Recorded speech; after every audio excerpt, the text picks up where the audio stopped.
Welcome into the Max Stern Athletic Center. I'm Yosef Silver alongside Avery Stebner as we are all set for a crucial Skyline matchup as we continue the march to the playoffs between the Manhattanville Valiants and the Yeshiva University Maccabees.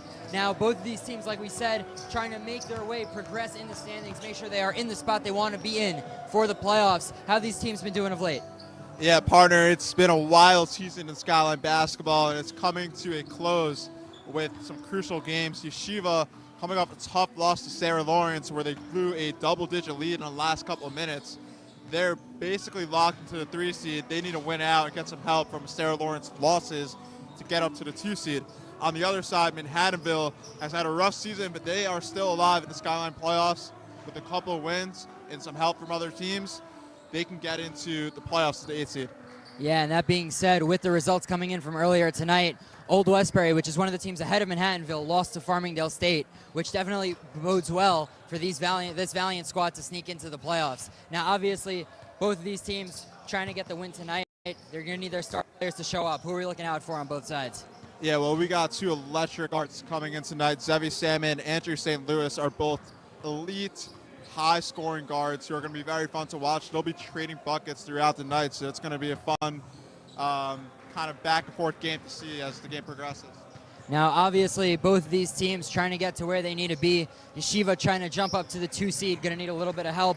Manhattanville trying to sneak into the playoffs. But what's the key for Yeshiva if they want to keep pace with Sarah Lawrence and get that 2 seed? What's the key to the victory tonight? Yeah, so there are a couple of things. First off, Yeshiva's going to have to dictate the pace of the game, and Manhattanville likes to speed it up, play with a little bit of chaos, and to try to, I guess, support them from having a smaller team. So Yeshiva needs to slow the game down, get the ball into their bigs, and really use advantage of their size. Also, Manhattanville is a very good three-point shooting team. Yeshiva not great at guarding three-pointers, so Yeshiva really has to focus tonight and get out on the shooters if they want to come away with the win. And that's going to do it for us here. The stands are getting full. Clock's winding down. We're all set for Max basketball. Don't go anywhere. We'll come back. We'll have anthems. We'll have lineups. And we will have tip-off of this wonderful game. The best source of news today is JBS. And viewers should understand that this has become the public square of the American Jewish community. This is where they can get 24/7 information, understanding, analysis, sympathetically, honestly, accurately. JBS should become the address of choice.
Max Live, Yeshiva University men's basketball on JBS, is made possible in part by Janet and Lior Hod and family, with immense gratitude to Hashem.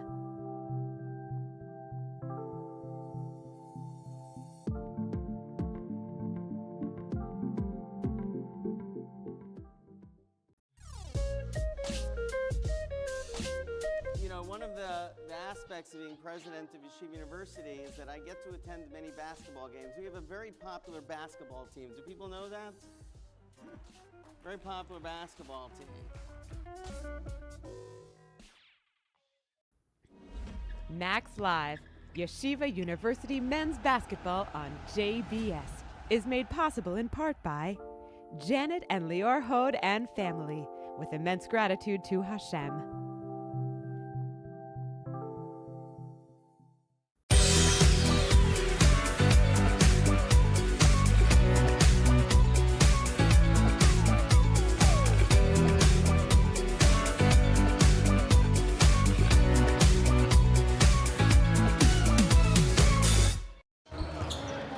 And welcome back into the Max Stern Athletic Center.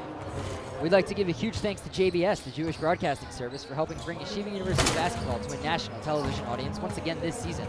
With many thanks for the kind support from the Hode family and gratitude to Hashem. JBS's mission, to celebrate Jewish life and culture aligns perfectly with showcasing the dedication and skill of these amazing Jewish athletes. We're thrilled to be broadcasting with JBS and sharing the Max journey with the JBS audience. Now, Avery, we got a little bit of time here before the anthems and the pre-games.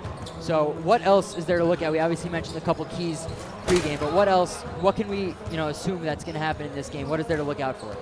Yeah, so like we talked about, Yeshiva's coming off a brutal, now when I say brutal, I mean brutal loss to Sarah Lawrence. I mean, with a win on Sunday against Sarah Lawrence, they would have been in complete control of the 2 seed in the Skyline Conference. Now they're looking at the 3 seed and what would be a road playoff game in the second round.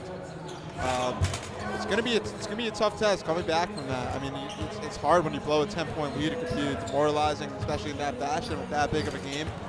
So I think Yeshiva's mental toughness and like how they bounce back and their resilience is really going to be put to the test tonight. So can they take care of the ball early? Are they getting out on shooters? Are they running their offense? I think like the little things, the details are really going to be what to look out for, because that will tell us a lot about where they're at mentally. Yeah, 100%. And we would just like to give a shout out to obviously, where everyone is in the standings. For Yeshiva, right now they're tied with Sarah Lawrence for the lead on the gold division. However, Sarah Lawrence, with those 2 wins against YU, has that tiebreaker. As on the screen, you can see Ben Lazary trying to attempt a traditional pregame dunk for the Max, and slams it home for Ben Lazary.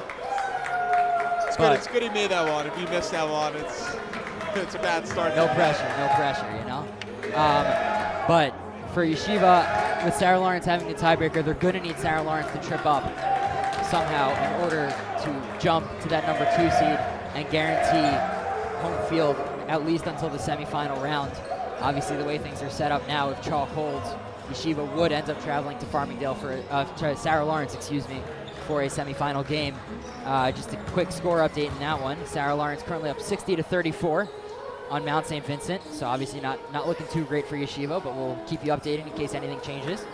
But in the meantime, it looks like we're getting set for our anthems and prayers, and we will send it down to the PA announcer for the prayers and national anthems. Good evening, everyone. Welcome to the Max Stern Athletic Center. Tonight's Skyline Conference men's basketball game between the Manhattanville University Valiants and Yeshiva University Academies. Ladies and gentlemen, boys and girls, we ask everyone to please rise. At this time, please join in prayer to lead us, Rabbi Yosef.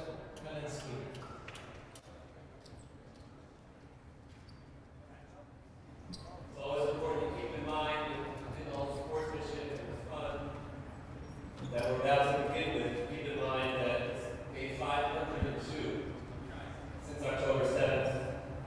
There's still many hostages. It's been a very difficult week and probably coming days for many families. So we'll say a prayer in English for the return of the hostages and those held in captivity. May he who blessed our ancestors Abraham, Isaac, and Jacob, Joseph, Moses, and Aaron, David, and Solomon, bless, protect, and guard the members of the Israel Defense Forces missing in action or held those that are held captive. Among all our brethren, the whole house of Israel who are distressed or in captivity, as we, the members of this holy congregation, pray on their behalf. May the Holy One, blessed be He, have compassion on them and bring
hits in this round.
And welcome back into the booth here at the Max Stern Athletic Center as we see the traditional AFI t-shirt handoff. A little bit more on that later.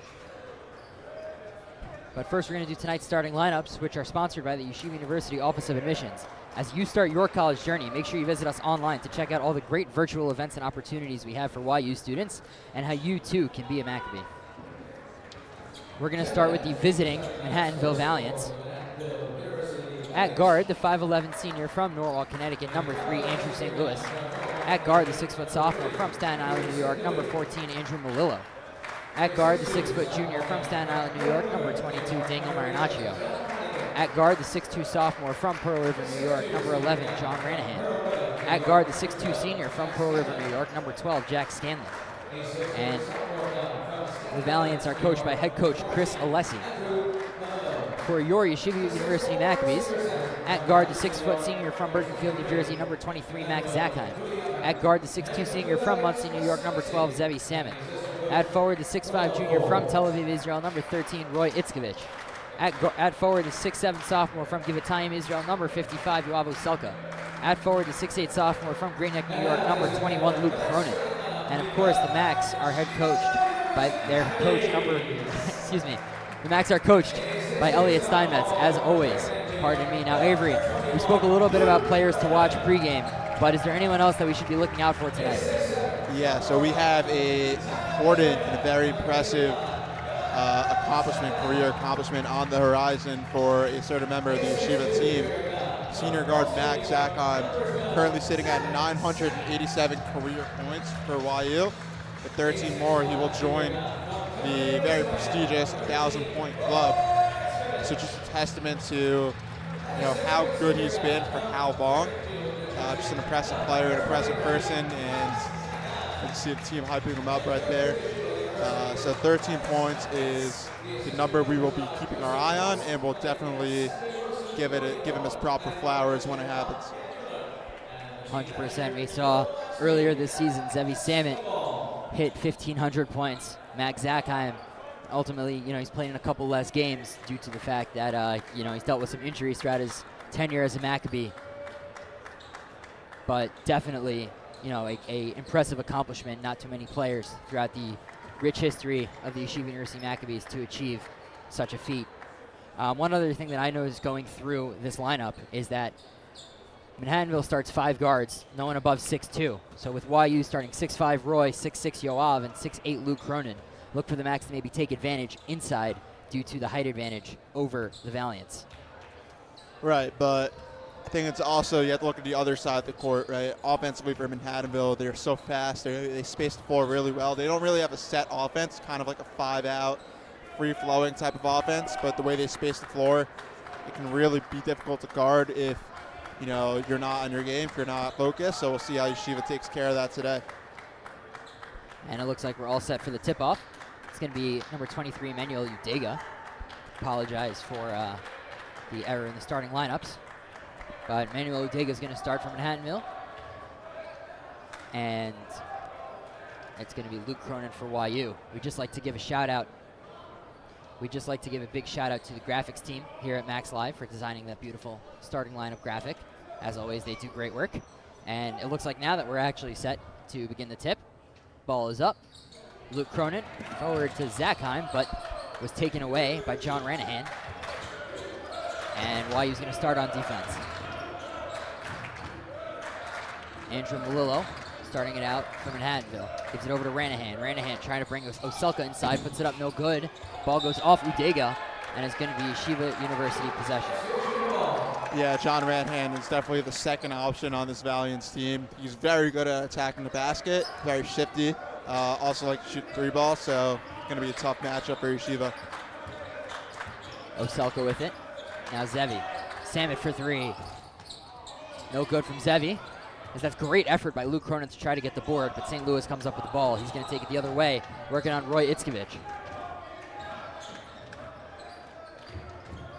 Yeah, St. Louis probably going to see a lot of Roy today, maybe some Orr, some Max at some points.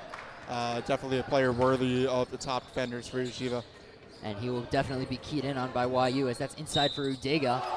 And he's going to get it, and the foul going to be called on Luke Cronin, as Udega going to go to the line to complete the and 1. Yeah, and Udega is going to be pivotal for this Valiants team today, as he is the tallest player in the rotation. He's 6'4", 210. So, you know, obviously just had a great bucket offensively, but also his rebounding and his defense is going to be key for Manhattanville as this game progresses. They want to limit sort of the size advantage Yeshiva has. And the free throw was missed, so now it remains 2-0. Luke Cronin now gives it inside to Samit, and great work by the Macs to free the lane. Yeah, Zevi getting a couple shots up early. He's dealing with a hip injury. Didn't really hamper him last game as he had 26. So it looks like he's testing it out early with a couple shots. And I spoke to Zevi pregame, asked him how he's feeling. He said he's feeling great. So hopefully the hip injury doesn't hamper him too much. As now it's Scanlon. Gives it down low, give and go, back to Scanlon. And that's good ball movement by the Valiants. 4-2 Manhattanville.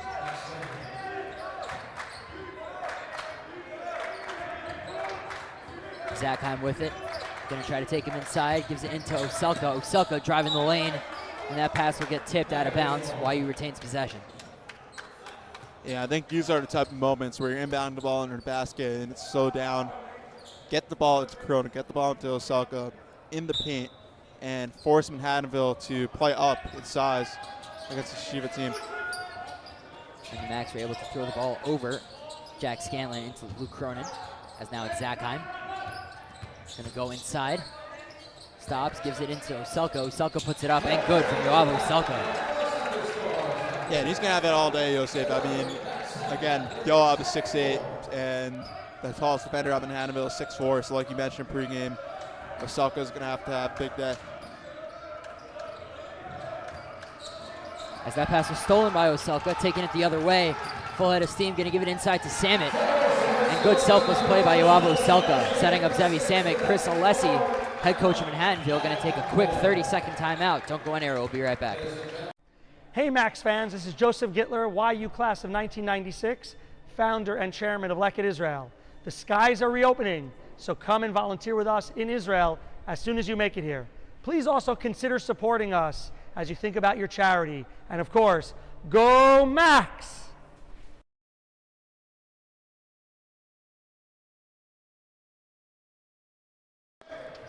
Welcome back into the Max Stern Athletic Center. Yeshiva up 6-4 on Manhattanville. Avery, what have we seen in the opening 2.5? We've seen kind of what you expect. Manhattanville spreading Yeshiva out offensively. Yeshiva using their size offensively. It's a great Akiva Poppers. Checks into the building. I don't know what I'm saying. But he's wearing pants, not shorts. So you definitely have to confirm if that's the right guy. Back to the game. Enough with the jokes. This Manhattanville offense is interesting because they have a lot of guys who can beat you off the dribble because they're very fast and they're smaller. But they also have shooters who can knock down three balls. So as Yeshiva, you have to pick your poison between maybe packing the paint and playing help defense, but potentially getting up open threes for these Valiant players. And for YU, I spoke to Coach Steinmetz before the game. You know, he said he was still debating whether he was going to go with the man or the zone, but was definitely leaning towards the man. We see them start off in the man here. As that shot was blocked by Luke Cronin. Andrew Melillo unable to get it. Zackheim full speed ahead, no good. Loose ball inside to Luke Cronin. And just quick work by the Max to get that ball right back inside into Yoav Oselka.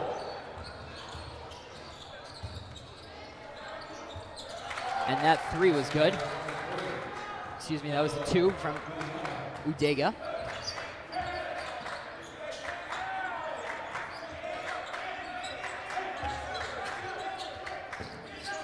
Luke Cronin inside to Zackheim. Zackheim goes up. No good. Going to get called for 2. And it's interesting, you know, seeing so far, the Max look to be attacking the paint, but not necessarily with the big guys. Right, and I think also, you know, one underrated thing about Zevi and Max is that they play big, right? They're 2 strong guys. They like to get into the paint. They're, you know, physical players first, shooters second. So, you know, if you can impose your will, impose your physicality with guards while also having these 6'8", 6'9" players doing their job as well, it can make it a long day for this Manhattanville team. And Zackheim converted on both. Now a 10-6 lead for YU. St. Louis gives it over to Scanlon. Now it's Udega, baseline. Gonna take Luke Cronin inside. Udega puts it up over Cronin, no good. Rebound Roy Itzkovich. Max looks to push the other way. Roy gonna go inside, back out to Cronin. Cronin inside to Oselka, back to Cronin. Cronin spot up Jay, no good. Udega with the rebound. That's John Ranahan. Ranahan for 3. No good from Ranahan. Samet catches the shot, gives it forward to Oselka. Oselka putting it up. That pass was blocked. Maybe a little bit of contact down low, but nothing from the official.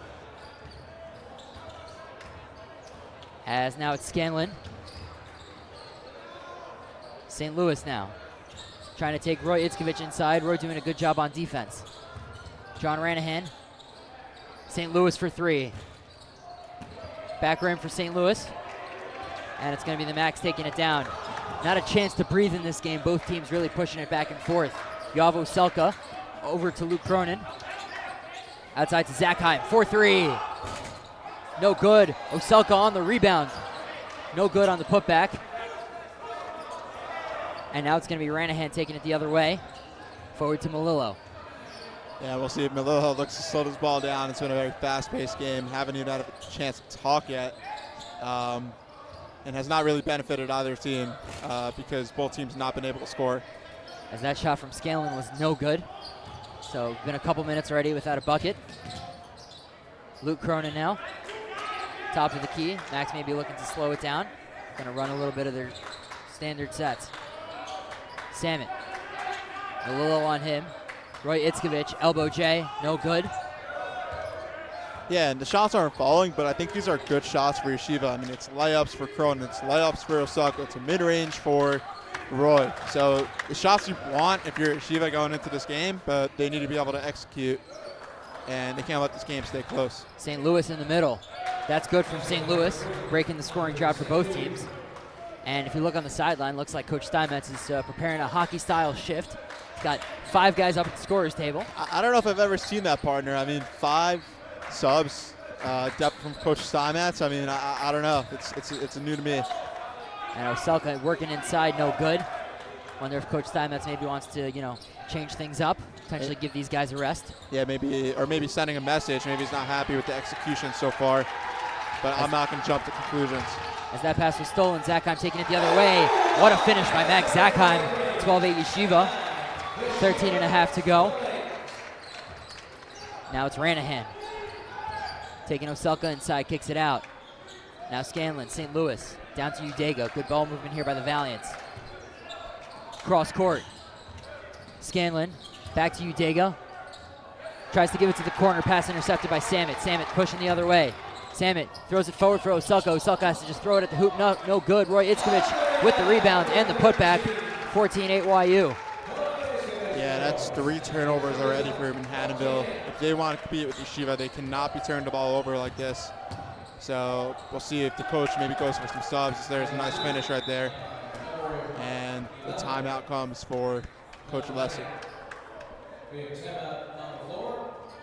And we have a full timeout here for the Manhattanville Valiants after that bucket from John Ranahan.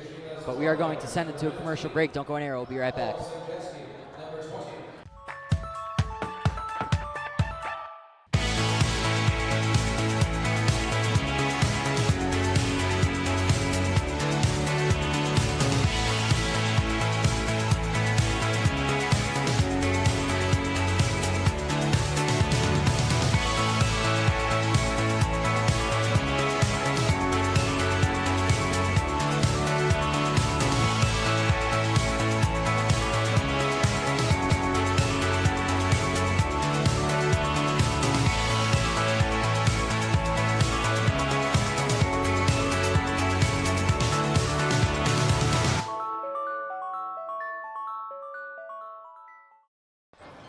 Welcome back into the Max Stern Athletic Center.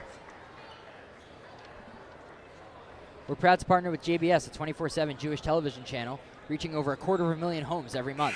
From cultural programming to current affairs, JBS celebrates and educates about all things Jewish. Thanks to the Hode family for helping bring this Max Live season to television viewers around the country. And Avery, like we were mentioning before the break, we got 5 new players for YU. It's going to be Effie Freundlich, Jonathan Levy, Orson Jevsky, Noam Edry, and Dotan Barterchev. So clearly a different look for the Max. Coach Steinmetz wanted to change things up. Yeah, maybe Coach Steinmetz wants some execution. Maybe he just wants to give the guys a rest, test out, see if he gets some more physicality. But it'll be interesting with this lineup to see who's the ball handler, who's the scorer, and how they can operate and create shots. Dotan top of the key. Jonathan Levy pulls up 3. No good from Levy.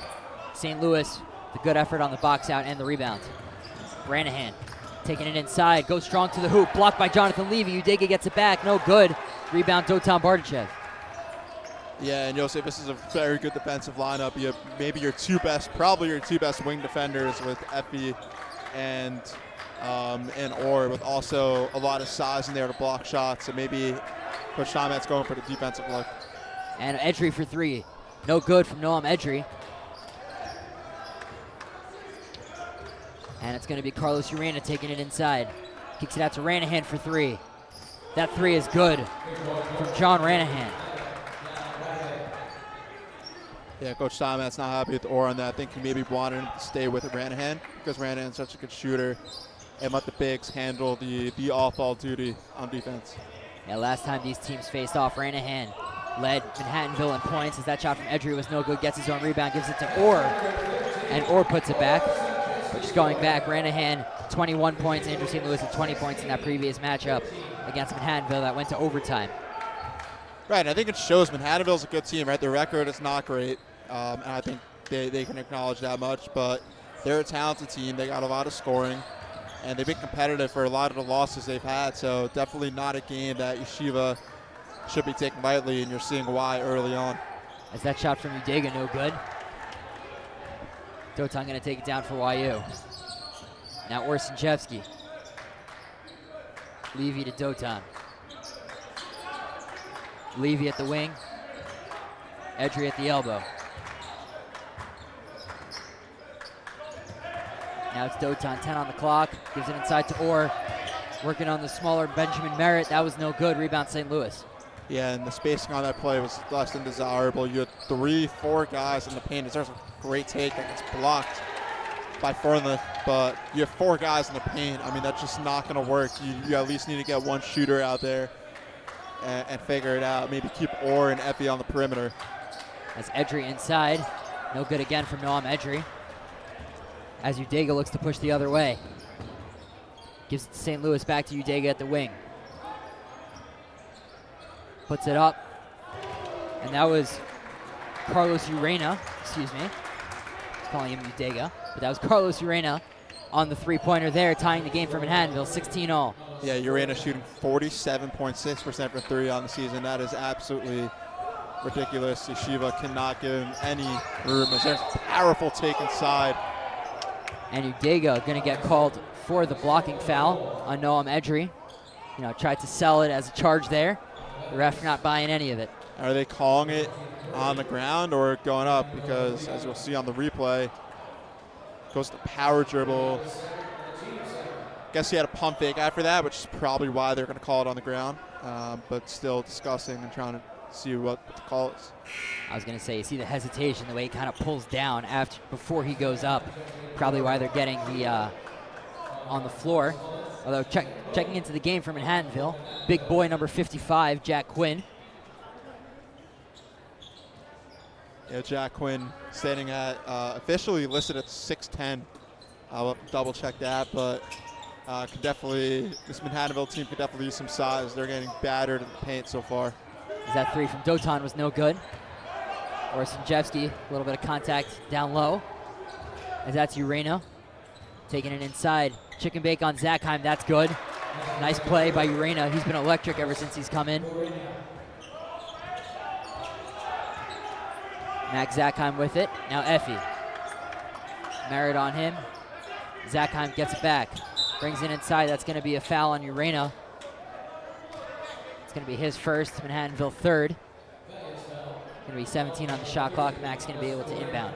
I think one thing Manhattanville is doing well, which I don't know if this is a Manhattanville thing or just Yeshiva's lack of spacing, but Manhattanville is packing the paint. So every time a guy like Zackheim or Selka or one of these guys gets the ball in the paint, it's clogged up and it's tougher to finish. Samet for 3. No good. Quinn tries to get the board, but Zackheim ends up with it. Great effort by Zackheim. And it's going to be 3 seconds in the paint as Max Zackheim was on the floor in the paint. Probably didn't realize where he was on the court. That's going to be a 3-second violation. Good heads-up call by the official. Yeah, honestly, I think sometimes you like to complain when it's a call against your team, but that was one of the better officiating calls I've seen in a while. Can't say I would have caught that, so good for them. And it's Urena now. Zackheim on him. Gives it inside to Quinn. Jack Quinn trying to back body up Yoav Oselka. St. Louis. Orsinjevsky right up in there. St. Louis driving to the hoop, kicks it to the corner. That's Mullen, puts it up, no good. Rebound Oselka. Orsinjevsky taking it down. Finds the open lane, tries to throw it forward, but no one was there. And that's going to be a Valiant ball. Yeah, and I think Yeshiva is they're kind of getting good looks, but it's also a little sloppy, right? It's the turnovers, it's the missed shots. And, you let a team like Manhattanville stick around for, over 10 minutes, come back to bite you later on when the game is close, and you have to close it out late. Inside to Quinn. Quinn with a nice move on Oselka and just is able to put it in. Yeah, the pick fellow with some good footwork right there. Caught the defender leading, caught Oselka leading one way and went the other, and a nice finish. Orsinjevsky working on the smaller Merritt and takes advantage, cutting to lead to 2. Now this is my type of game. We got back-to-back drop step layups. Definitely a move I've used often back in the day, so good on them. As that's Urena, full speed ahead, going to the lane, puts it up, and that's good from Urena. Yeah, Urena's been really impressive. 7 points early. Yeshiva, maybe we go with a little switch here, get Orr on him, or Effie or one of these bigger defenders to kind of get him off his rhythm, as he's been electric so far. Oselka taking it inside on Quinn. That bounces around, but ultimately is good. Yeah, and that play worked because Yeshiva spaced it out, right? There's nobody else in the middle, so it's just a one-on-one between Oselka and Quinn. And I think if you're Yeshiva, you like that matchup, every day of the week. So keeping the floor open, as there's a long three by Urena that goes in. And I guess whatever you do if you're Yeshiva, it doesn't really matter if Urena's hitting shots like that. Yeah, that was a really Zevi Samet-esque three from Carlos Urena. Now it's Orsanjevsky going back to the same thing that worked last time. Now inside to Oselka. Oselka draws contact, puts it up, no good. Quinn with the board. Urena with it now. Max definitely going to key on him this possession. Little chicken bake with the spinoramas, tries to take it inside, kicks it out from Merritt, no good. Oselka with the board. Valiants up 5, 6.5 to go here in the first half. Zakheim with a nice behind the back, puts it up. That's good for Max Zakheim. Now a one possession lead for the Valiants. St. Louis wasted no time. Barreling down the court. Now gonna slow it down. Urena up top.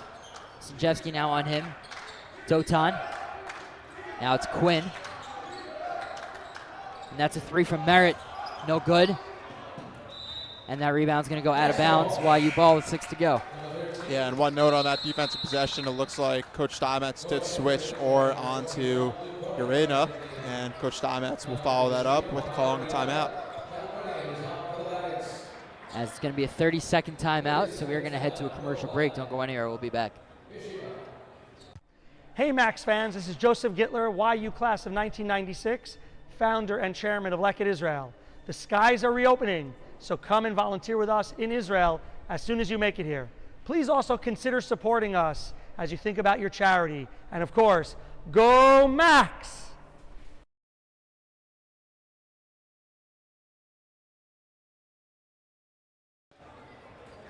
And welcome back into the Max Stern Athletic Center. Yachad Alumni Network presents Met at Yachad, a dinner and trivia event. Save the date, Monday, March 31st at 7:30 p.m. in downtown Manhattan. For more info, go to www.yachad.org/Met. Now we're going to take a look at the season stats comparison between these two teams. Obviously, two of the better, two definitely talented teams in the conference. As never mind, looks like we're going to head back into the game. Excuse me.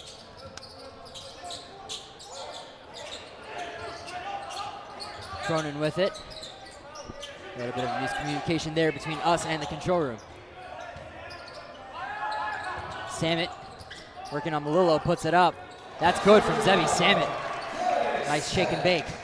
So that's 2 straight buckets for the Max guards. Zakheim and Samet working one-on-one at the top of the key. So maybe that is the adjustment Coach Steinmetz is doing offensively. As Quinn working inside, and he's going to get called for the travel. Yeah, I don't know about that one. It looked like good footwork to me. Maybe that's just the big man in me trying to support a fellow big, but but the refs got Quinn on the travel, and he's going to take a seat. As Emmanuel Udega going to head back into the game.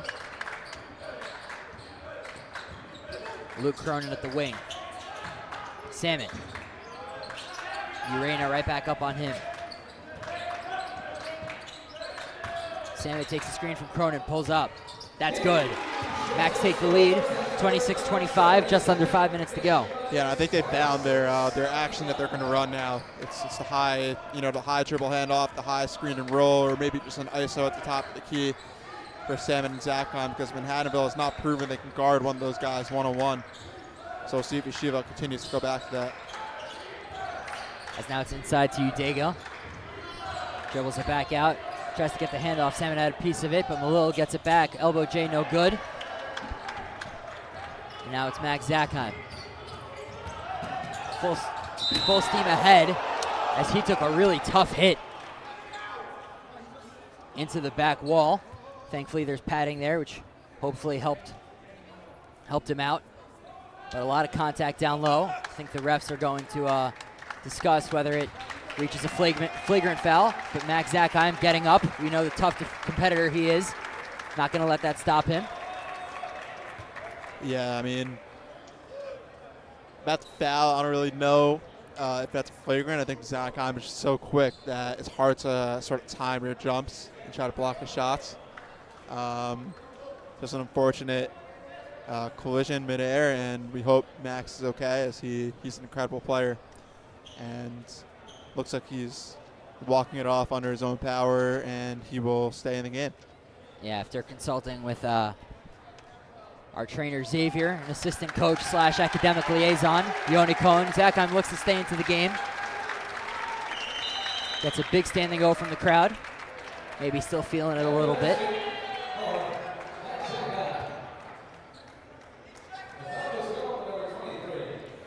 Yeah, and I think on that play, I think Max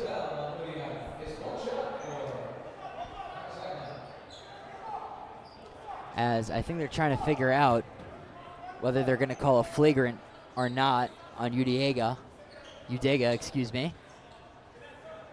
Referee's still trying to negotiate amongst themselves. Yeah, a lot of confusion there. I don't know if that was a flagrant. Again, I think it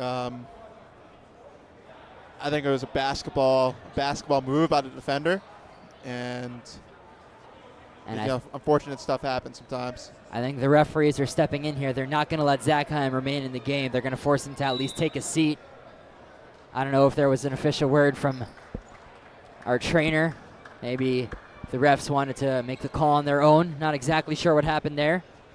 But Zackheim's going to be forced to step aside for a little bit. Coach Steinmetz says he's okay. Trainer's going to check on him, but trainer seems to think he's okay as well, as Tom Bez is going to check in. Yeah, I think maybe the rule is, I know they have it in some leagues, where if a trainer has to come out onto the court, or a coach has to come out onto the court, then the player who is injured has to at least take a play off. So maybe that is the case here.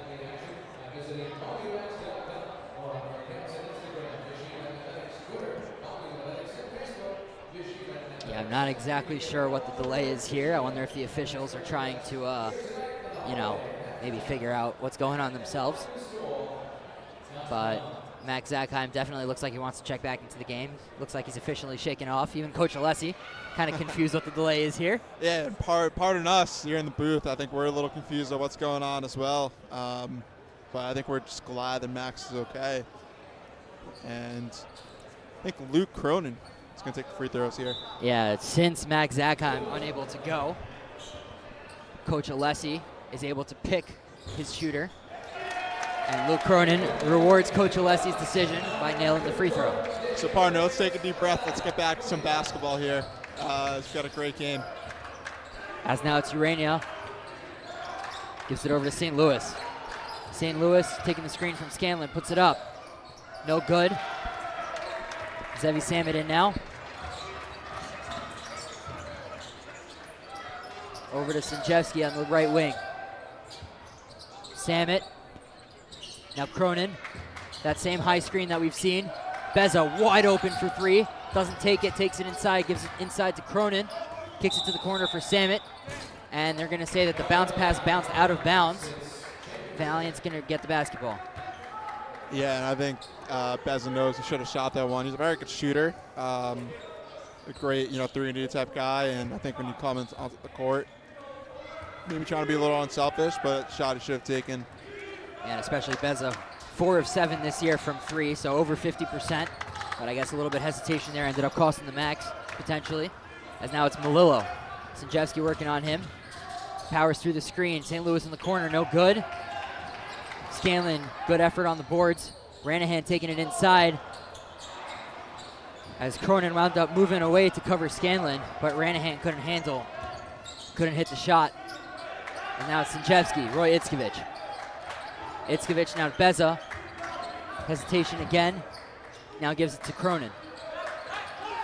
Cronin working on the smaller Ranahan. Sinjevsky, corner three. In and out. Andrew Malillo going to take it the other way. Scanlon now. Kicks it out to St. Louis for three. No good. Sinjevsky grabs the board. So once again, a couple of exciting minutes of No points. Back and forth. Samit, corner three. No good again. Hits the sixth defender. This time working in Manhattanville's favor. As Zakheim going to check back into the game. Now that he's officially allowed to check into the game. Big ovation from the fans. Additionally, checking back into the game is Yoavo Selka. Yeah, and I think Yeshiva's been a little lucky. Andrew St. Louis talked about how good he is, has been uncharacteristically off early on today, only shooting 1 for 6 from the field. Ranahan, baseline J, great defense by Roy Itzkovich, excuse me. Mask with the ball. Now Roy, gunning baseline. Zakheim with it. Lots of traffic going on for the Max. Gives it inside to Orr. Nice give and go. Great take by Roy Itzkovich. Getting the layup to go. 31-25 Yeshiva. St. Louis wasted no time powering down the lane. That's blocked by Roy Itzkovich, but they're going to get called for a foul on, I believe, Zevi Samit. Yeah, I think Zevi pulled him down on that one. Roy had the clean block, but they both Zevi and St. Louis hit the deck. And now St. Louis going to go to the line for 2. St. Louis, 75% shooter. So one of the better guys for this Manhattanville squad. Yeah, maybe this will be good for St. Louis. If he can see a couple free throws go in, it can give him some confidence and start to shoot the ball a little better in the second half. Subscribe to Max Live on YouTube to make sure you do not miss any amazing Max games and highlights this season. And the second free throw from St. Louis is good. So now 31-27 lead for Yeshiva. $1:45 to go here in this first half. Yoavo Selka. Roy Itzkovich on the screen. Cross court to Samit. Samit, St. Louis defending him. Gets him to move. Sinjewski in the corner. 10 on the shot clock. Max Zakheim. Zevi, spot up 3. That's good. Finally, the Max breaks through from deep as Zevi Samit hits that 3. Yeah, that was the first story of the game. They were very proud of that, so big shot by Zevi. Ranahan tries to answer. No good. Samit on the board. 1 minute to go here in this exciting first half of back and forth basketball. Yeshiva up 7. Zakheim with it as he's going to draw the foul from Andrew Melillo. That's going to be the Valiants' 5th. Melillo's first. Yeah, this is a big possession right now for Manhattanville. You don't want to go down double digits going into the second half. Just don't want to have those bad vibes in the locker room, so see what they can do here defensively. Sinjewski working inside on St. Louis, puts it up. Or Sinjewski powers through and gets it to go. Now a 9-point lead for the Max. Carlos Urania on the other end. Max Zakheim on him, matching quickness with quickness. Scanlon. 12-on-12 matchup here. Scanlon takes it inside. St. Louis, corner 3, up, no good. Yoavo Selka, 20 on the shot clock. As the Max probably going to hold here for the final shot. 15 to go. Zakheim with it, lots of contact, gets the foul. Sinjewski had the 3, but that was after the whistle, so that's not going to count. Foul's going to go on number 3. Andrew St. Louis. And Dotan Bardichev going to head into the game for Yoavo Selka. With this likely being the last possession, Coach Steinmetz wanting to get his shooters on the floor. That pass goes over Orsinjevsky. St. Louis going to take it the other way, and that's a silly turnover from the Max. 8 seconds, clock's not stopping. Dotan Bardichev, 5, 4. Dotan going to put it up. That's no good. Rebounded by Melillo. That full court shot's going to be no good from Melillo. And we are going to head to the locker room, 36-29. Stay tuned for the Lekit Israel halftime show, but in the meantime, we're going to send it to a commercial break. Welcome to Being Jewish with Jonah Platt, the podcast where we explore and celebrate the full, gorgeous spectrum of Jewish identity. Every week, I'll sit down with notable Jews and non-Jewish allies across professional fields like entertainment, business, sports, politics, food, and more. Together, we'll dig deep into a conversation not likely to be had anywhere else, all surrounding one key question: what does being Jewish mean to you? So please, join me on Being Jewish with Jonah Platt, a judgment-free space of nuance, warmth, and honesty, where we can exalt, examine, and share together in the stories that make us who we are.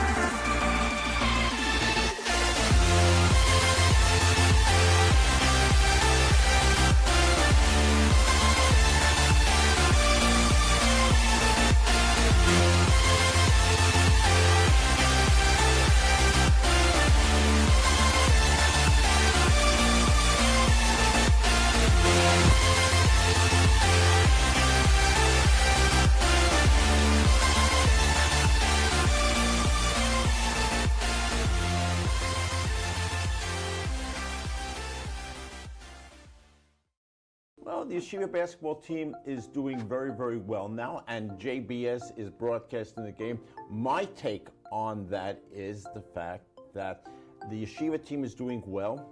The most interesting thing for me, when people forget about how many games they won, is that when they play in the tournament, the first round game, which takes place on Friday, doesn't start at 8 o'clock in the evening. It starts at 12 noon. The NCAA, which is the overriding body that controls sports, has more rules than the Shulchan Aruch, the Code of Jewish Law. But they're accommodating us. It's another barometer of where Jews fit in America. So it's so great that JBS is doing this. Sadly, Mark, who did the first time we broadcasted a game, when they first made the tournament, he was the MC. He was the anchor man from JBS. So, you know, so much of what Mark wanted to do, we're going to try to do as best we can with our limited abilities to fulfill, you know, so many of his dreams.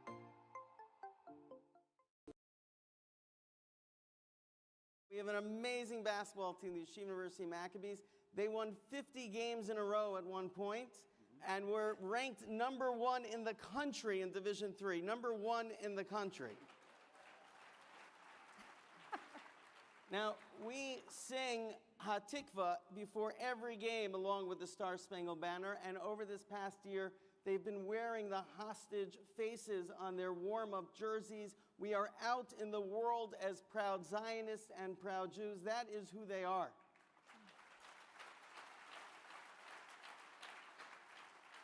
So there was one game that was deep in Pennsylvania, 4 hours away from New York, that took place on Erev Shabbat on Friday afternoon. And we thought that there wasn't going to be anybody in the arena that would be supporting our team. And we show up to the game, and the place is packed with our fans. And we asked them, "Where are you from?" And they said, "We're members of the local Reform Synagogue, and we're here to support our team, Yeshiva University." Wow.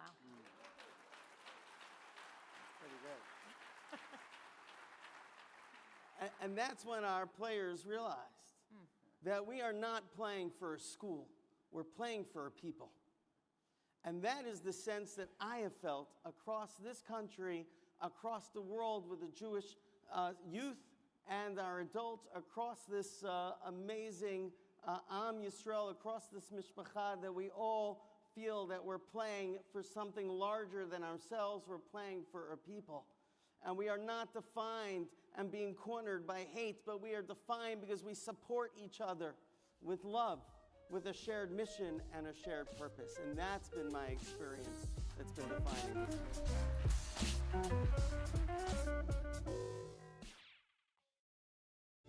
JBS, the Jewish Broadcasting Service, with a marvelous array of programming for anyone interested in Jewish life and the State of Israel. News, events, Jewish studies, movies. It's all on JBS, expanding Jewish understanding, celebrating all things Jewish.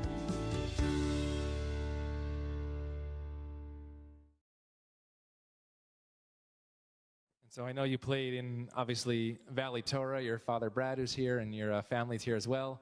Quoted in Gary Belsky's article, in the ESPN.com article, when your dad said, well, why are you going to Yeshiva University, an Orthodox Jewish institution? And you asked your dad, well, why did you send me to a Jewish day school, Valley Torah? Explain why you decided to take that jump to Division III to play at a Jewish institution and how that transformed the Jewish community. Yeah, no, absolutely. You know, when it came down to my decision, you know, it came down to, you know, can I be a religious Jew? Is going D1, you know, good enough for me to sacrifice worth me sacrificing my religion, right? And you know, stopping my faith because I want to say I played Division I basketball. And when it came down to it, it just wasn't.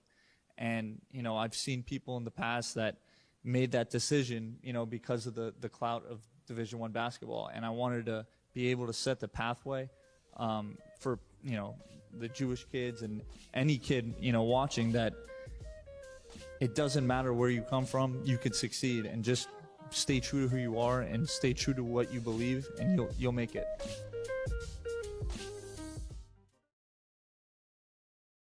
I see the metaphor of sports being very important in understanding the life of Jews in the United States. It's not so much who wins the game, but whether you're allowed to play the game, whether you're part of the group. And Marty Glickman's story is a way of studying the question of, do Jews fit in through the metaphor of sports?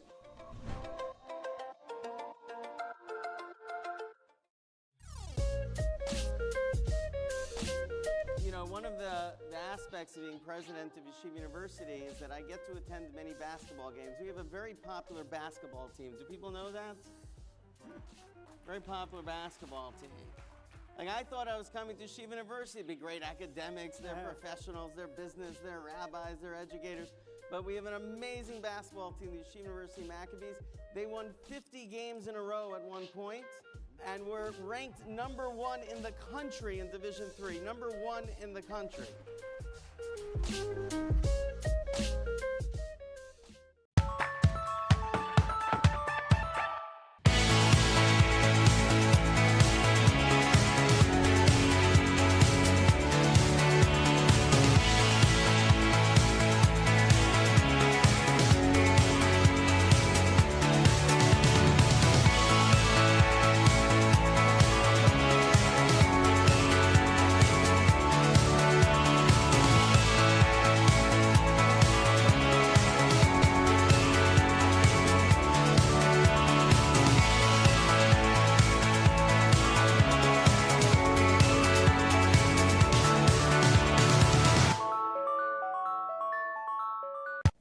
Through a difficult time here for American Jews, but the fact of the matter is that in the sports world has been very tolerant to us. The NCAA has more rules than the Code of Jewish Law, the Shulchan Aruch in Hebrew, and yet within the thousands of rules, they say that if a team can't play because of religious reasons, we'll defer the game. This is not just a sports story. This is a way of seeing American Jewish history.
Welcome back into the Max Stern Athletic Center.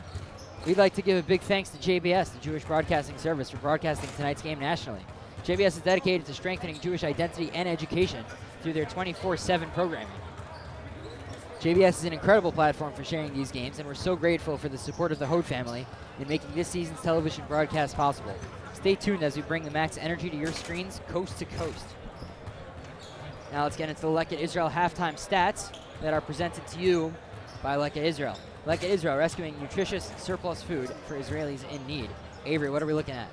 Yeah, so we got a couple stuff for both teams. I think on the Yeshiva side, they're shooting 44% from the field and only 1% from three-point range. So I think they're getting some good shots, right? Like it's inside layups, open jumpers for some of their mid-range jump shooters. They just need to execute better. If they, hit, 5 or 6 more shots like they usually do, and they're hovering around that, high 40s, 50% range, they'd be up by 20 right now. So I think just execution is going to be key. Just, gaining more focus for Yeshiva. On the other side, Carlos Urena has 10 points on a perfect 4 for 4 from the field and 2 threes. And I think Manhattanville really needs to lean on him in the second half as he has the hot hand. Yeshiva has not had any answers for him, and he should be playing. The offense should be running through him, and they should look to get him going if they want a chance to come back. And one thing that was missing during that first half had nothing to do necessarily with basketball, but rather was the third member of our crew, S.J. Tannenbaum, who has a little bit of information for us on Athletes for Israel. S.J.? Thank you very much, guys. And Akiva Popper saves the basketball while diving into the wall over here.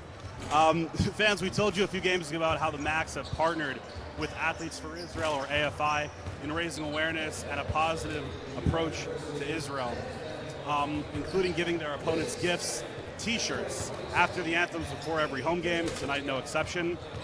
We wanted to tell you about another impactful AFI program that they recently wrapped up, their Auburn Experience. AFI recently brought 125 Jewish day school students to Auburn University for a leadership conference and basketball tournament.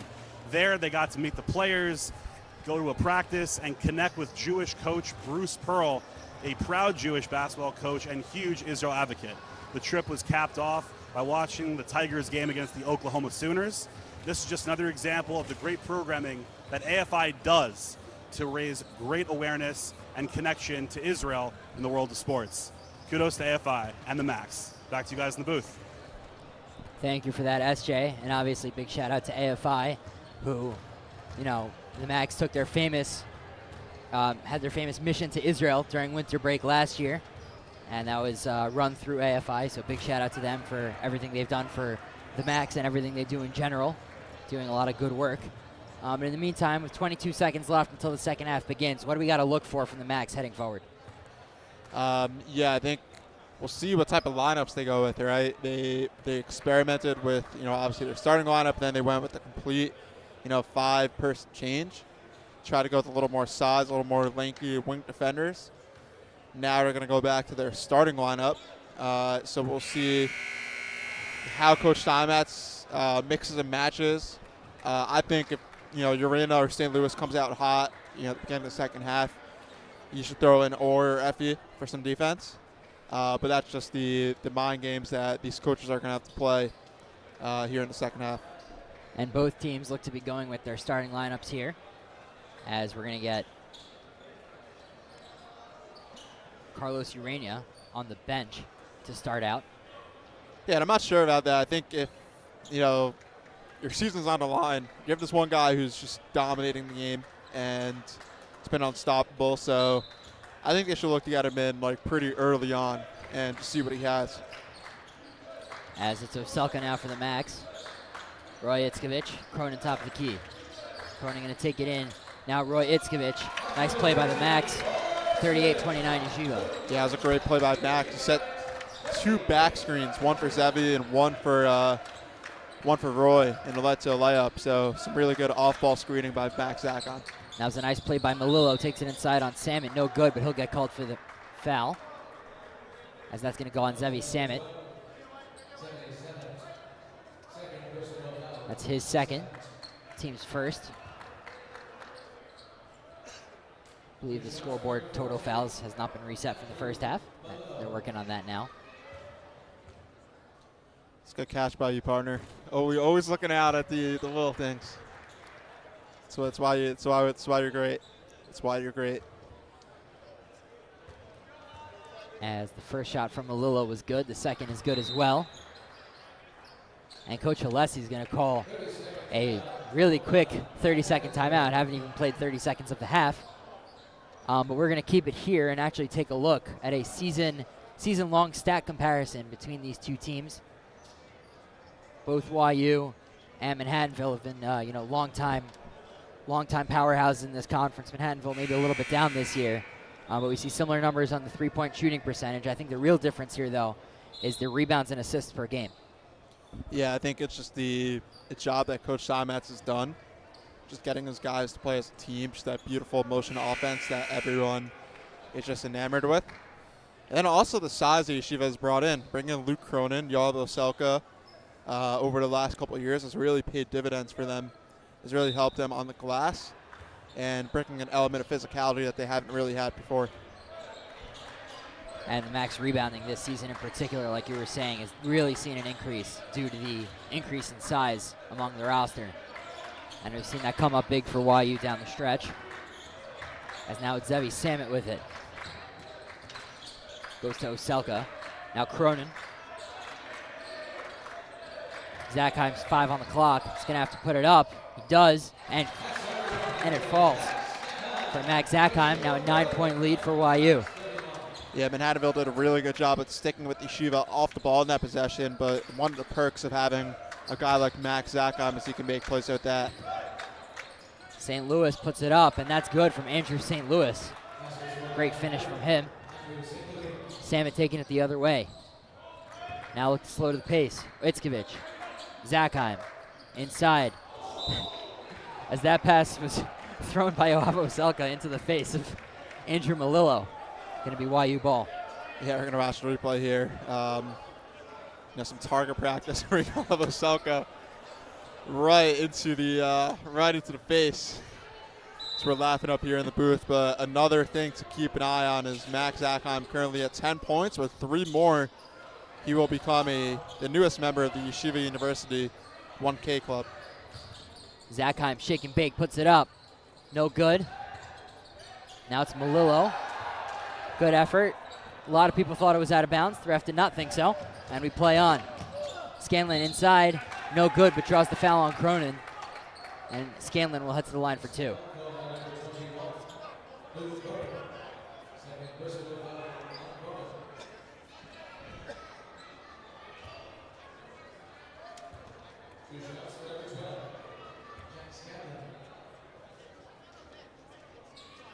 Want to receive Max news and updates? Join our WhatsApp group chat. The link to join is in the description of this YouTube video. Scanlon hits the first. So now 40-34, Yeshiva University lead. Yeah, I think you got to give credit to this Manhattanville team. It's a very disadvantageous, if that's even a word. I'm getting the thumbs up by my partner here. Very disadvantageous size matchup for Manhattanville, but they've really brought it physically. They've gotten rebounds when they've had to, and they've gotten stops when they had to, and now it's a 5-point game here in the second half. Zevi Samet with it. St. Louis on him, Roy Itzkovich. Now inside to Cronin. And Jack Scanlon going to get called for the foul. 7 to go on the shot clock. That's going to get reset, I believe. And look, I get with the size, you want to get the ball into the paint, you want to get the ball into the post to Yoav and Cronin, but I think innately Yeshiva's offense really gets going when Cronin's at the ball at the top of the key, or Zackheim has the ball at the top of the key, because they have such good vision and they can find cutters and scorers. And now it's Scanlon taking it inside after the back-to-back misses from the Max. No good. Roy Itzkovich fights for the board, gives it forward to Samet. And Samet going to slow it down a little bit here for YU. Top of the key. Now Zackheim right wing. Inside to Oselka. Gives it forward to Cronin. And Luke Cronin stepped out of bounds on the catch. And as we know, you need 2 feet in bounds for possession, both in football and in basketball. And Osaka's going to head out. Coming into the game is Orsajewski. Maybe Coach Steinmetz trying to find the spark, both offensively and defensively, as we know the energy and excitement that Orsajewski brings to the court. St. Louis with it for the Valiants. Down 5. Melillo, pump fake 3, no good. And Zakheim going to get called, going to draw the charge on Melillo. Great job by Zakheim drawing the charge. Clearly no hesitation after we saw him a bit shaken up in the first half. Has no fear to put his body on the line and is able to win YU the ball back.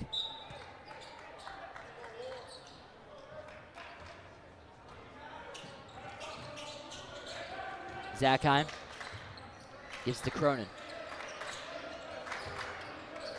Udega kind of sitting in the paint waiting for him. As now it's Itzkovich.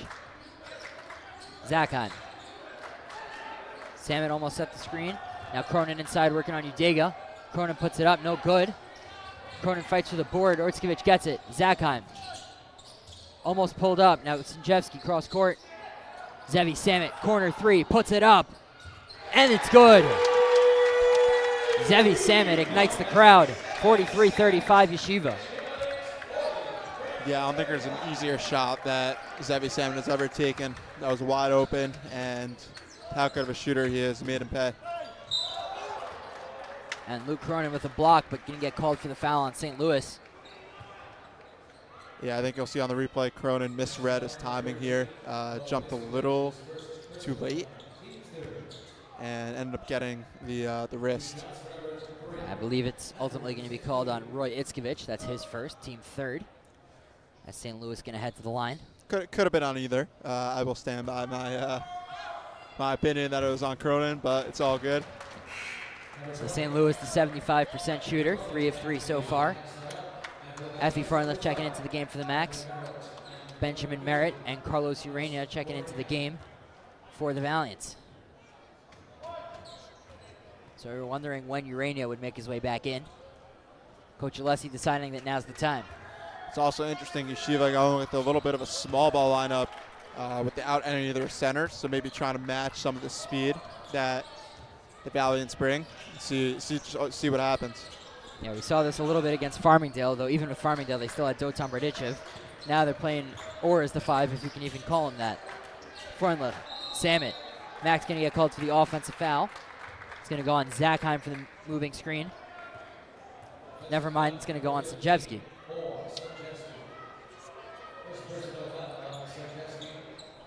That's going to be his first, but the Max already up to 4 fouls.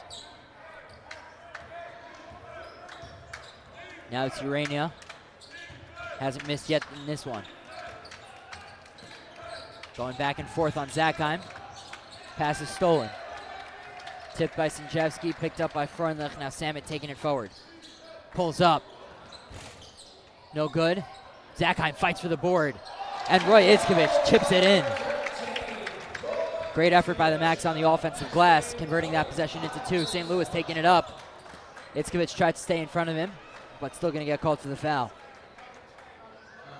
Yeah, I don't think Coach Alessi was happy with the previous call. I think he thought that Roy play was an offensive goaltend. The ball might have still been on the rim, but the ref explaining to him otherwise.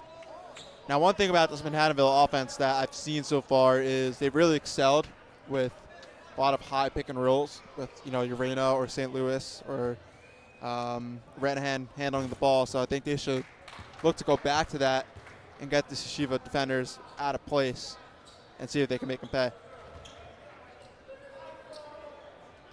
As it looks like high screens have been working for both teams, as we've seen with YU, the little give and go with either Luke or Yoav and Zevi Samit. As St. Louis remains perfect from the line. Max able to break the press.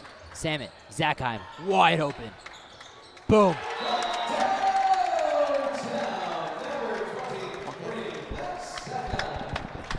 As Max Zakheim has hit 1,000 points in his Max career, only becoming the 33rd player ever to get 33 points, to get 1,000 points as a member of the Max, as they just announced it here in the Max Stern Athletic Center. Big standing O for the Red Rocket himself.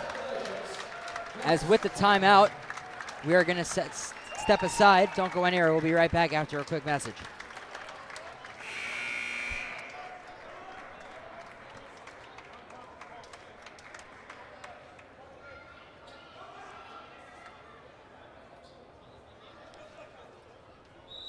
Excuse me, looks like we're going to keep it here. Apologize. Looking for the best summer ever? NCSY Summer has epic trips to Israel, Europe, and across the U.S. Don't miss out. Spots are filling fast. Sign up now at ncsy.org/summer. That is ncsy.org/summer. So 48-39, Yeshiva lead. New member of the 1,000-point club, Max Zakheim, coming off a big three. But what have we seen so far in this second half? Yeah, I just think it's been a lot more of the same. A little bit of sloppiness, a lot of fouls. And we'll see if either team can maybe get going offensively and, you know, can make a couple shots to really hit the balance in their favor. Carlos Urania, Ranahan, corner. That three was no good. Roy Itzkovich with the board. How many times have I said that tonight? Forward to Samet. Max wasting no time. Samet working on Scanlon inside, puts it up, no good. Max a little over aggressive on the offensive glass, going to be out of bounds. Manhattanville gets the ball. Yeah, I think on that last play, Yeshiva went with the zone. I'm not sure if they're sticking with that, as Orr looks to be a little shaken up. And game stopped for him. Yeah, maybe a little bit of blood from Orson Jevsky. Hope he's okay, but he may have to step out for a quick second. Yeah, I just want to go back to Max Zakheim for a second. Just want to give him a big shout out. You know, obviously you see what he does on the court. He's an exciting player. All the fans love him. He's awesome, but it really happens with the work he puts in off the court. He's really been a leader of this team. You can always find him in the gym, always working out. And it's really paid dividends as he has become entrenched in history for this prestigious Yeshiva University basketball program. As now it's Urania. Merritt, St. Louis now. Back to Urania, St. Louis in the corner. It's been a little bit quiet tonight, but he could light up at any moment. Merritt taking it inside. Effie Freundlich with a nice block. And Orson Jevsky secures it for YU. Yeah, the Max were in the zone on that one, so we'll see how that move shakes up the dynamic of this game. Zakheim powering inside. Orson Jevsky didn't realize Samet was right there. Now it's Roy top of the key. Max. Zakheim is going to get called for the offensive foul. The referee thought he maybe threw an elbow or got a little too aggressive on that spinorama. Yeah, we'll see the replay here. Yeah, it looks like a little bit of a push off with his left arm. The ref's not letting him get away with that. Max maybe feeling himself a little bit after getting to 1K. As Tom Bez is going to check into the game. Coming in for Zevi Samet. Maybe going a little bit defense here. Up 9. Yeah, we'll see if the zone works. I think Manhattanville is going to have to look to pass the ball instead of dribbling it around. If you pass it in a zone, it gets defenders out of place and can lead to open shots. And just like we said, that's a three from St. Louis.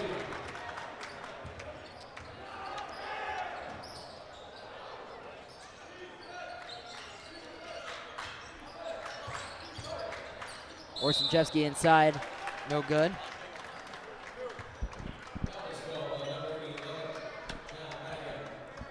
And as we see on the replay, solid ball movement there from the Max. That's going to get called on number 11, John Ranahan, which is going to send Jevsky to the line for 2. Yeah, I think what Coach Steinmetz was seeing with that zone is the Valiants haven't really been shooting well from 3, been really attacking the basket well. So by getting into the zone, you can sort of pack the paint a little bit, limit those drives. But the downside is you give up 3-pointers. But if Manhattanville's not shooting well, then that works in your favor. So Manhattanville, if they can sharpen up their shooting and get hot down the stretch, it can be tough for Yeshiva, but otherwise, smart move by the coach. And Jevsky converts on the second.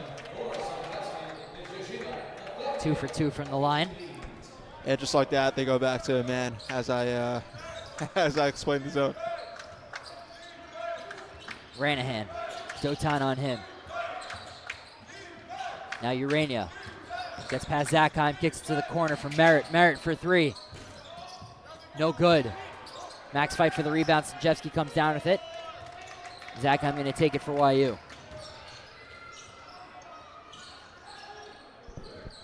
Freundlich inside to Dotan.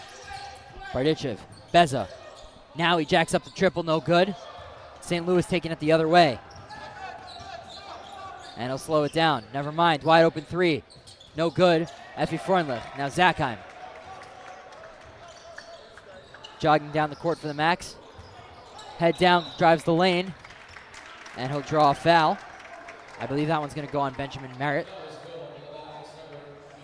Never mind, it's going to go against number 11, John Ranahan. That's going to be his second, team fourth.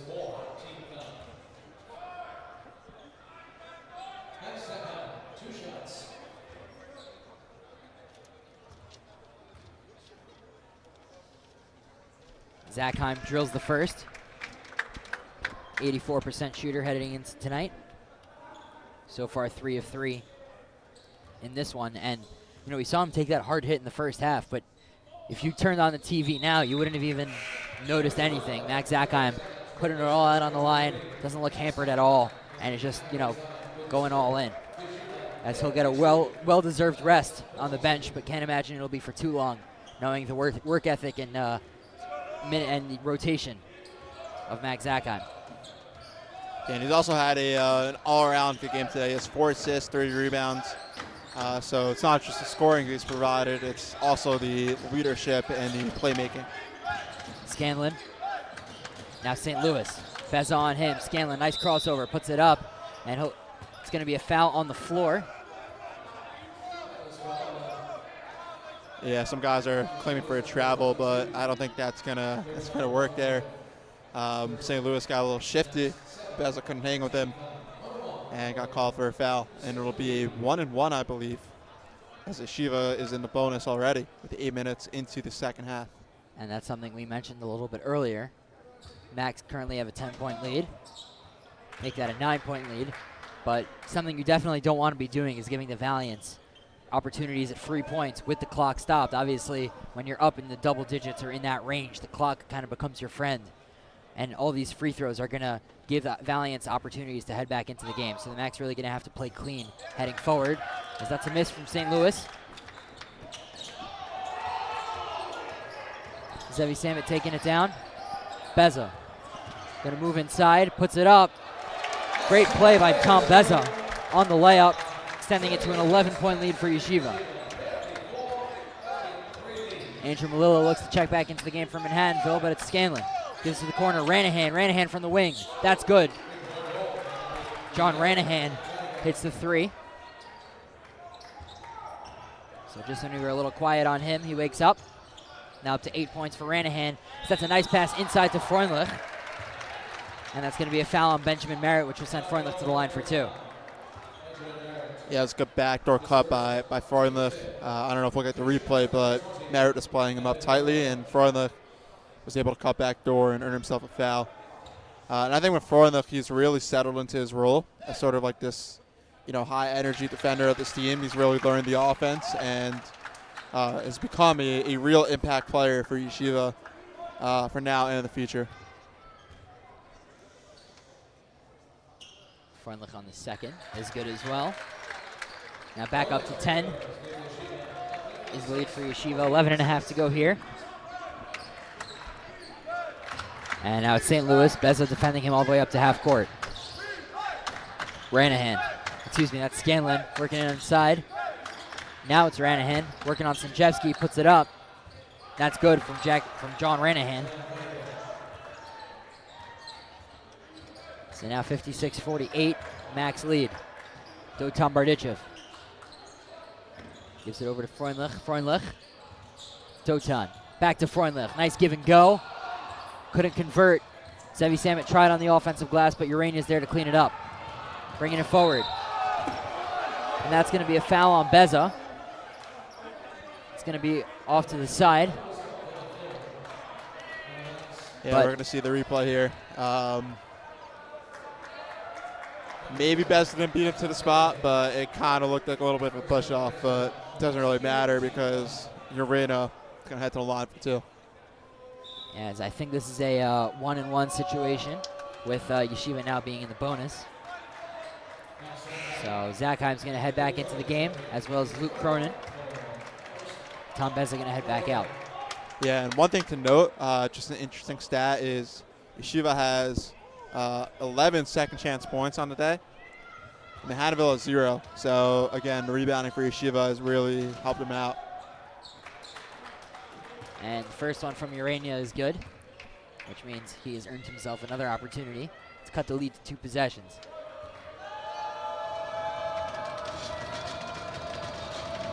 Things are getting loud here in the Max Stern Athletic Center, as the second one from Urania is also good. 56-50 lead. Zackheim with it. Now Freundlich at the wing. He's going to take it in. Out to Zevi. Cronin working on the smaller Scanlon. Cronin, spinorama, no good. Cronin grabs his own rebound, and that's good. So you just mentioned before the second chance points coming to work in the Max favor yet again. Urania putting it up, no good. Salmon on the rebound.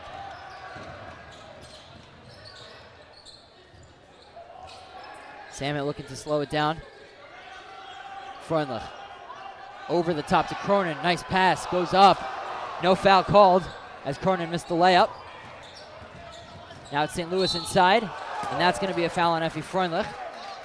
St. Louis going to take a tumble there, but he looks to be okay, and he'll head to the line for 2.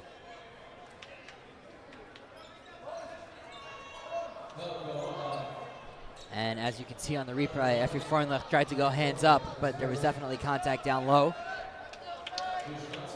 Yeah, I think it might have been the body on that one. I think St. Louis is going up. Effie kind of chest bumps him. And now a chance to get it back to 2 possessions for Manhattanville. And the first from St. Louis is good. And something we mentioned pregame and again at halftime is Manhattanville is a much smaller team, and we were talking to Coach Alessi before the game that they really struggle on the rebounds. And you can see in the stats here, Yeshiva up 36-22 in the rebounding battle. So really just true domination on the glass from YU. In fact, YU has 9 offensive rebounds compared to Manhattanville's 2. And you know, usually when you have that much of a margin on the glass, you're up a little bit more than 6, but a couple missed shots from YU have kept this game close. Let's see if the Max can slam the door. Cronin tries to put it up, and then they'll get called for a foul. It's going to be on Udega. That's going to be Udega's 4th. Never mind, the foul is on number 2, Thomas Mullen. That's going to be his 1st, team 6th. Cronin's going to head to the line for 2, and now going forward, Max will get sent to the line every time that there is a foul on the other team. Luke Cronin hits the 1st. Yeah, and you talked about the rebounding advantage that the Valiants have. For Yeshiva, the Yeshiva has, pardon me. What the Valiants have been doing to overcome that is they've been really efficient, especially at the line. They're shooting 15 for 17 from the free throw line. So just doing the little things, taking care of the ball is what bridges the gap, you know, with respect to rebounding. And Cronin, the 65% shooter, able to convert for both. And now it's St. Louis for the Valiants. Urania takes the handoff. Back to St. Louis. Back to Urania. Kind of in a 2-man show here. Urania puts it up. No good. And it's going to be a loose ball foul on Udega, and that's going to be his 4th.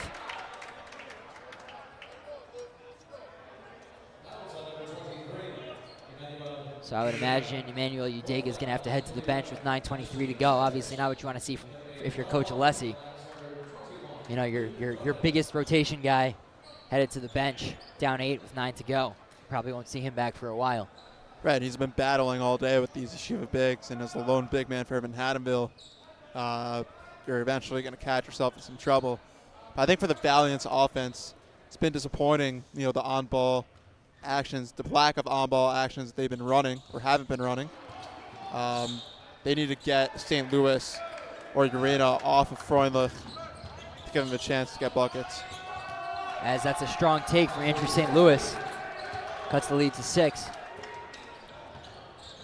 9:09 to go here. Max Zakheim trying to do work on St. Louis. Taking it inside, powers through, puts it up. Sinjevsky, nice play by Max Zakheim. He'll tell you that was a pass. And Sinjevsky cleans it up. Yeah, I was wondering if they're going to put that down as an assist. Maybe if they want to, stat pad Max's averages, that would be the move. Ranahan into the corner, pulls up for 3, and that 3 is good for Thomas Mullen. And we are going to have a timeout here from Manhattanville. It's going to be a full timeout, which means that we are going to send it. We are going to send it to the third member of our crew, S.J. Tannenbaum, to discuss a really interesting endeavor by one of the YU Macs. S.J.? Thank you very much, Yosef.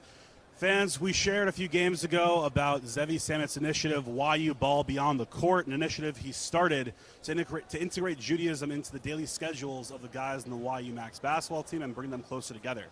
He just launched a podcast under this initiative, the Beyond the Court podcast, where he interviews players in the Macs and asks them about their experience at YU, their backgrounds, and their journeys throughout Judaism. 2 episodes are already out, featuring Orson Jeffsky and Roy Itkovich. Definitely check those podcasts out. You can find them on Max Live's YouTube channel and social media. Really, really well done. Great insight. You really get to know the players, get to know more about their backgrounds, how they found out about YU, how they're doing in YU, and their overall journeys in their Jewish lives. YU Beyond the Court podcast. Check it out. Back to you guys in the booth. Thank you, SJ. And as someone who's watched both podcasts, it's definitely very entertaining stuff, really fascinating to find out, a little bit more about the background of some of these players. Obviously, we see what they do on the court, but it's nice to, kind of meet them off the court as well. And I know Zevi just worked on episode number 3. We're not going to reveal who it's with, but I would imagine it's coming out in the next couple days. So make sure to join our WhatsApp group and subscribe on YouTube to make sure that you get notified when that comes out. 62-57, Yeshiva lead. Max looking to close this one out. Orson-Jevsky inside, powers through over Andrew Malillo, and he'll get a chance for a 3-point play.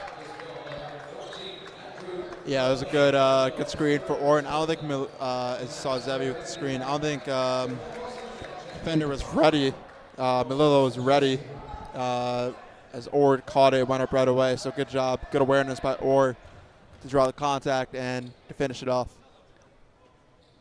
And the Sinjevsky converts the and-1, and that's something we've been looking for the Macs to do kind of all game.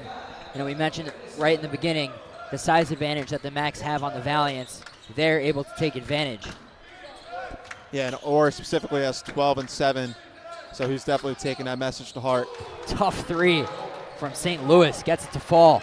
Now 65-59 Yeshiva. Yeah, and it feels like Manhattanville has done a really good job at responding to Yeshiva. Zevi, deep 3, rims out. Zakheim, great effort on the offensive rebound, and YU's going to reset.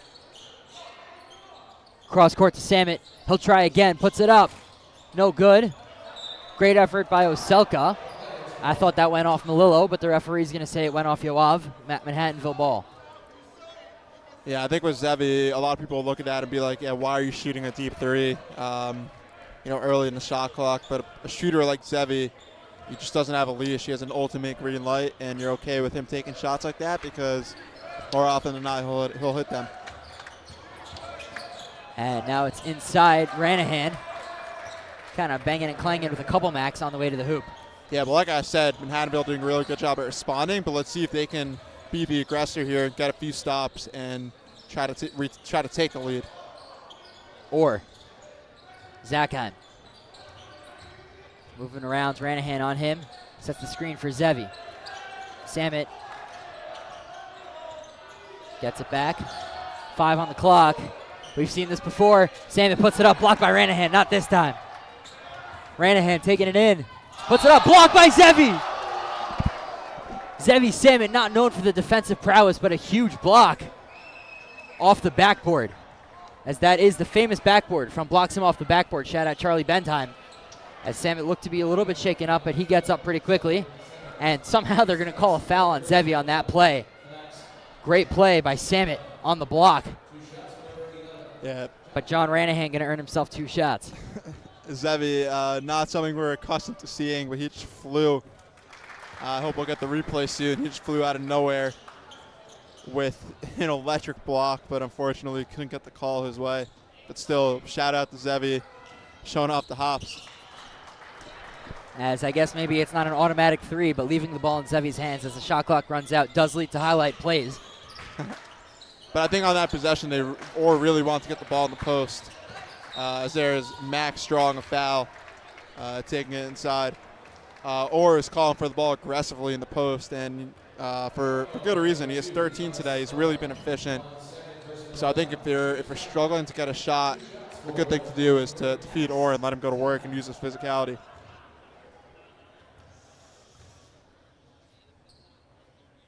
As the gym gets quiet for Zackheim's first, which falls. For behind-the-scenes pictures and content you won't find anywhere else, be sure to follow @MaxLive on Instagram. So the Max 13 of 14 from the line tonight. And the announcer Jenks holding no power over Max Zackheim as he makes it 14 of 15. Yeah, I think we've, partner, I think we've perfected the anti-announcer jinx. I think we're free to just talk about whatever we want going forward. And that pass was poked by Sinjevsky. Zackheim, full steam ahead, puts it up. No good. Oselka fights for the board. And that one is going to be off of the Valiants. And Max going to take possession. Yeah, I think Max went a little too fast right there. Has rightfully earned himself the nickname the Red Rocket. That looked more like a bazooka or any high-powered weapon shooting out of the barrel. But he's upset with himself for not making that one. And talking to one of the coaches, he mentioned that Zackheim, that's what he is. He's a runaway train just barreling down the lane every single time, and we've really seen it tonight. Yeah, I think we got to find some some more comparisons for Max as this game goes on. Oselka inside, no good. Manhattanville wanted to travel, but either way, results in no points for the Max. Malillo now trying to take it inside on Oselka. He's forced out. Scanlon going to work, puts it up, and Oselka going to get called for the foul. And it feels that the Max have, definitely been the better team tonight, but now it's only a 4-point lead with Scanlon headed to the line for 2, potentially cutting it to 1 possession. Yeah, I think it's just been a lack of discipline, which has been a problem that the Max have had all season. Offensively, they're just not running. They're not executing well. They're not getting enough cuts and off-ball screens. Then defensively, they're not staying with their men. They're fouling often. And, when you play without discipline and focus, you find yourself in close games against good, experienced teams like the Valiants. And Scanlon hits the first. And I also think down the stretch, an underrated thing to look out for is the Valiants' shot-making ability, whether it's Ranahan, St. Louis, or Urena. These guys are really good at making shots in tough conditions, so that can prove useful as the game is close down the stretch. So now only a 2-point lead for YU. Zackheim. Now Oselka, Zevi Samet. For the Max, you really need points on this possession. Don't want to give Manhattanville a chance to jump ahead as that pass was stolen, tipped by Scanlon. Ranahan comes up with it. Manhattanville with the chance to take the lead. Ranahan taking it inside, gives it out to St. Louis. No foul on Roy Itzkovich. St. Louis driving in. Strong take, no good. Roy Itzkovich going to go down the lane. Throws it forward to Oselka. Maybe a little bit too strong.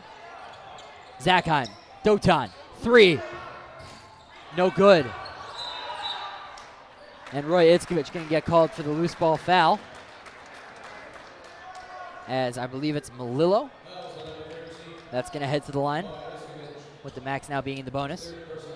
That's Roy's 3rd. Yeah, and a chance to tie it as well. So we've seen a little bit of sloppy play for the Max. Unfortunately, it's kind of been a theme this season. The Max staying mentally tough, focusing on making sure that they don't make mistakes. Max with over 5 to go. They're already well into the double bonus, giving the Valiants a chance to tie the game. We saw this kind of last game that these two teams faced off. Yeshiva had a big lead at halftime and ultimately blew it. They won in overtime, but obviously, you know, when you have a 15-point lead at the half, you're not looking for overtime wins. You're looking for, 20, 30-point wins. And, with the 8-point lead over Sarah Lawrence, again, breaking that down. So Yeshiva's going to have to look to pull back ahead with this being a tie game. Samet tries to fake Urania, goes nowhere. 13 on the clock. Orr going to take Ranahan inside, puts it up. Strong take by Sinjevsky. And Coach Steinmetz going to call a timeout.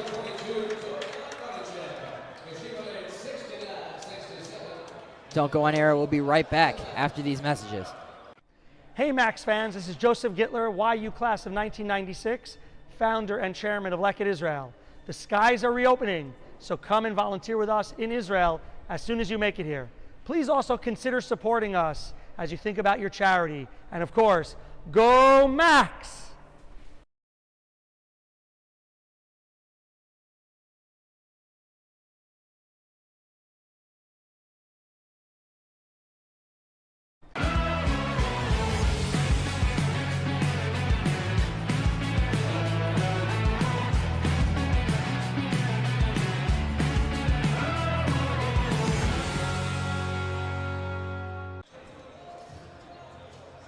Welcome back into the Max Stern Athletic Center.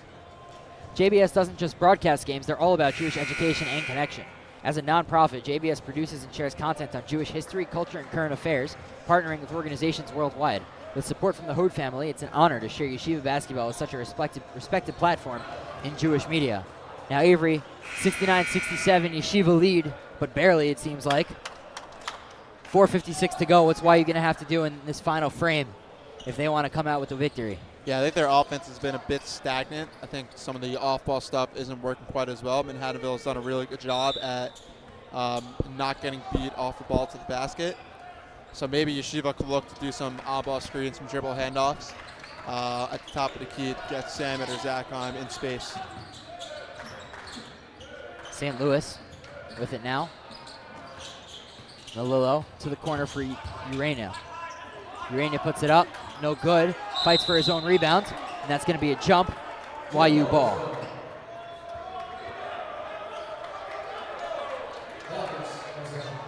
Excuse me, it's going to be Valiants possession. Yeah, I was impressive by Urania. He went from one block to the other after he missed a shot to at least contest for the rebound and end up earning himself another possession. The type of little things you have to do in a close game to keep it close and give yourself a chance to win. St. Louis to inbound. Roy Itzkovich, we saw last game how dangerous he could be as the inbounding defender, but no problem there for St. Louis. Scanlon taking Dotan inside. Now it's Ranahan driving the lane, puts it up. No good. Rebound Zachheim. But not exactly the defensive effort you're looking for. They're getting too many open drives to the hoop. Roy Itzkovich, top of the key. Zachheim right wing, inside to Orr. Samet gets bumped, puts it up, no good. Roy fights for the offensive board. That's no good. I think the entire stadium wanted a foul, but nothing called. 3 from Ranahan, in and out. And Sinjevsky looks to slow it down. We're approaching the 4-minute mark. Zachheim driving the lane, flying through, and getting the layup. 71-67 Yeshiva lead. Coach Alessi going to call a timeout from Manhattanville. Don't go anywhere. We'll be back.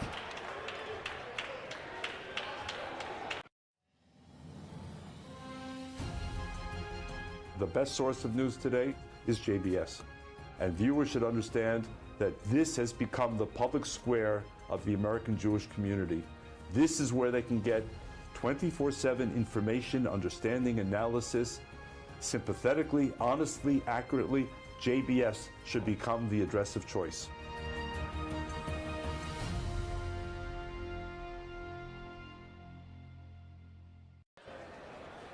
Welcome back into the Max Stern Athletic Center.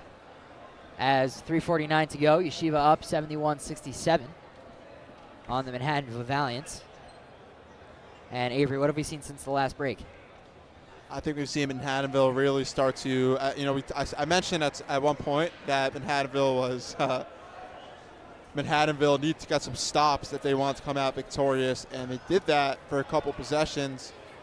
But then Orr started getting physical. Max was flying down the court, making a couple plays, and now we're back to a 4-point game. So I think it's putting together stops and scores for Manhattanville. Maybe look to get in transition. Maybe look to get St. Louis or Urena in space. We saw McLanahan take advantage of some matchups. Poppers and SJ, sideline suits and sideline shorts, are having a bit of fun over there. And back to basketball. Two key pillars of Max Live. Obviously the legendary Akiva Poppers and Mr. Sideline Suits himself. But we're back here. Ranahan taking it inside. And Dotan's going to get called for the foul, giving Ranahan an and one opportunity, cutting the lead, potential to cut the lead to 1.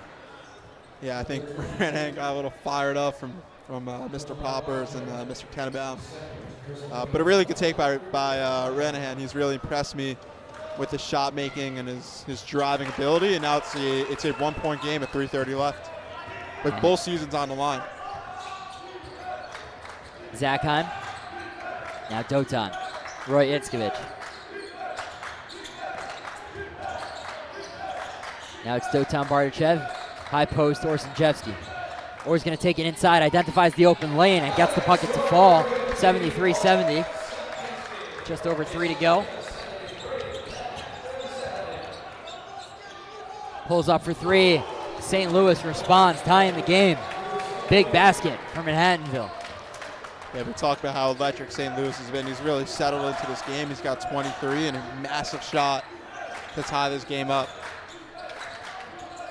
And now it's Samet. Roy. Sorry, that was Orr. Now it's Roy.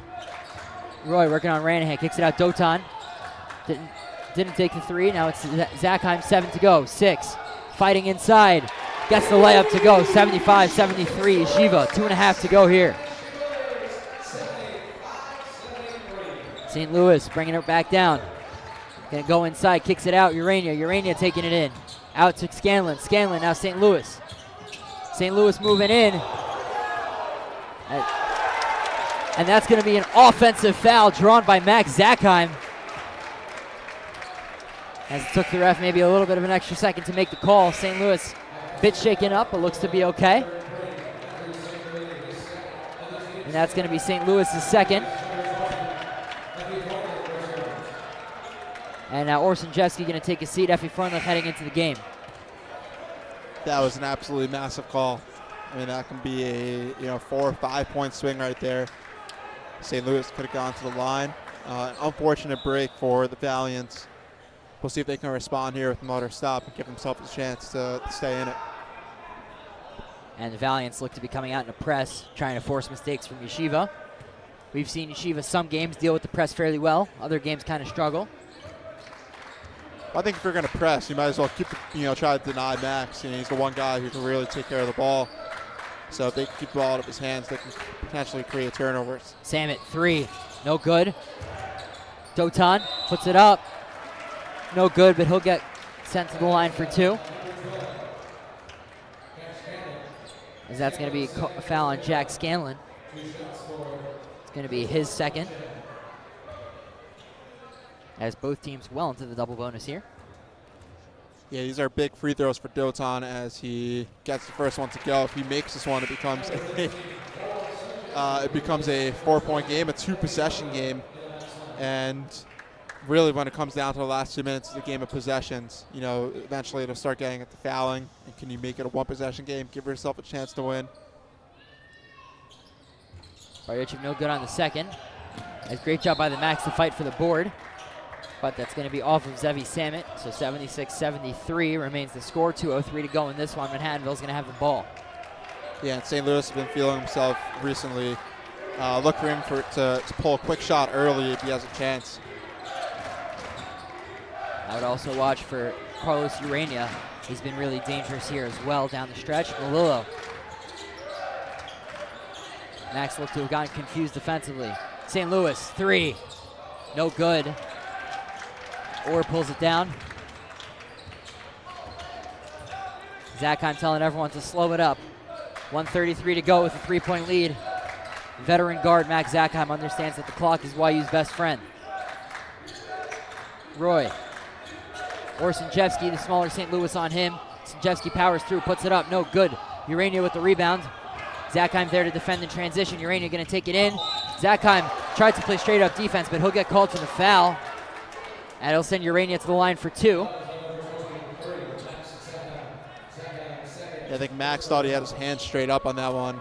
But a smart veteran play by Urania. He slow-stepped that one. He was speeding down the court, slowed down a little bit, got Max to give him a little contact, and he's got 2 big free throws.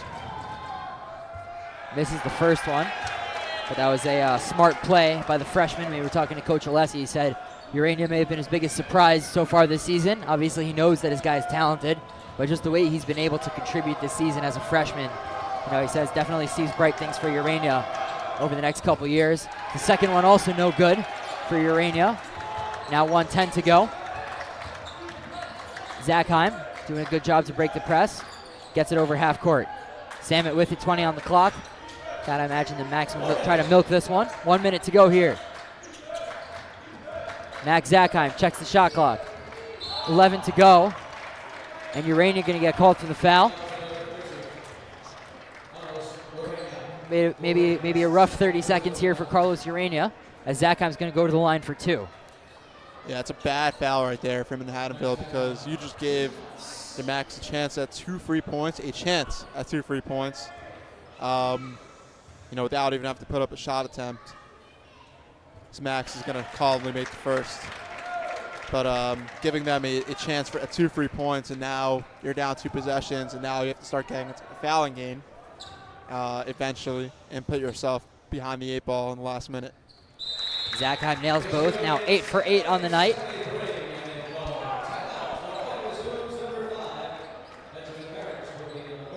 And it's going to be a timeout for YU. And looks like it's going to be a full timeout, so we're going to step aside. Don't go anywhere, we'll be back. Well, the Yeshiva basketball team is doing very, very well now, and JBS is broadcasting the game. My take on that is the fact that the Yeshiva team is doing well. It's so great that JBS is doing this. Sadly, Mark, who did the first time we broadcasted a game, when they first made the tournament, he was the MC. He was the anchor man from JBS. So, so much of what Mark wanted to do, we're going to try to do as best we can with our limited abilities to fulfill, so many of his dreams. Welcome back into the Max Stern Athletic Center. 53.8 to go here. 78-73. YU lead over the Valiants. Manhattanville is going to inbound the ball in the backcourt. Look for them to maybe get a quick bucket, whether it be a 2 or a 3, and then go into a press, as they're going to have to force YU maybe into some mistakes. Right, and the key is a quick bucket, because if you get a shot early in the shot clock and make it down to 1 possession, then you don't have to foul on the next possession defensively because you have 30-second shot clock. So you don't necessarily need a 3, you don't need a rush, but you do need to get a shot up quickly enough to give yourself a chance defensively. Malillo. Now it's Ranahan. Gives it inside, baseline cut by St. Louis, and that's going to be a kickball on the Max. So 44.9 to go. St. Louis going to inbound baseline. Roy Itzkevich to inbound to defend the inbound. Ranahan. 42 on the clock. Ranahan taking it in, puts it up, blocked by Sanjevsky. But he was out of bounds when it hit his foot. As that's going to maintain Manhattanville ball. But with 37.9 to go, I wonder even if the Valiants are able to get a bucket here, they may have to go to the foul game right away. Yeah, incredible play by Sanjevsky, just flying and making a huge block. As a little bit of miscommunication by the officials. They want the shot clock reset to 15 seconds. So 37.9 to go, 15 on the clock. Hard to imagine the Valiants end up using all 15. Ranahan able to get the inbound, and he's going to get fouled on the way up. I believe that's going to go on Zevi. It's going to go on number 13, Roy Itzkovich. That's his fourth. And I wonder if you're Coach Steinmetz here.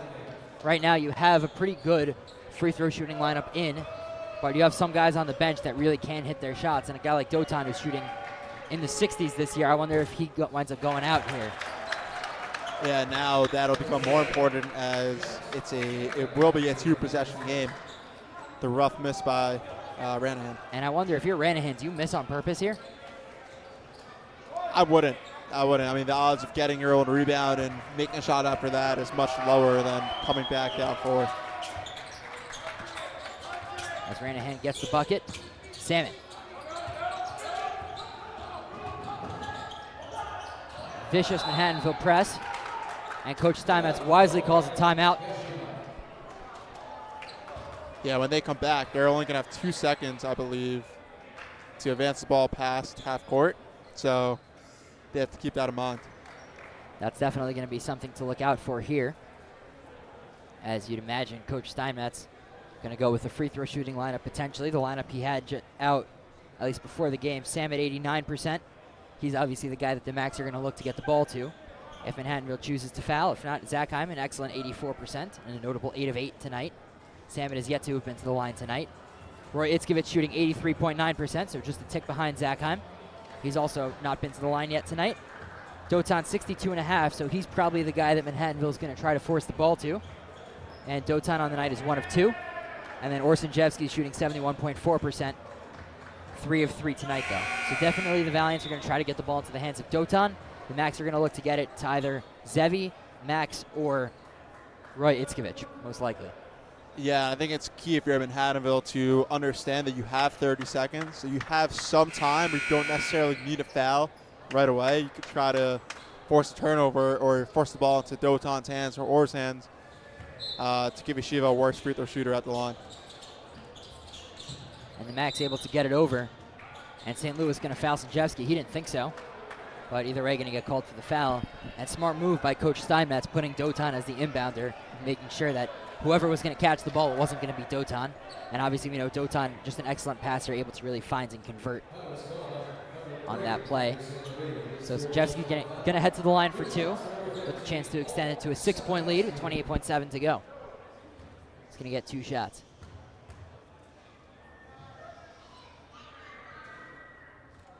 Lands the first. Now a 5-point lead for YU.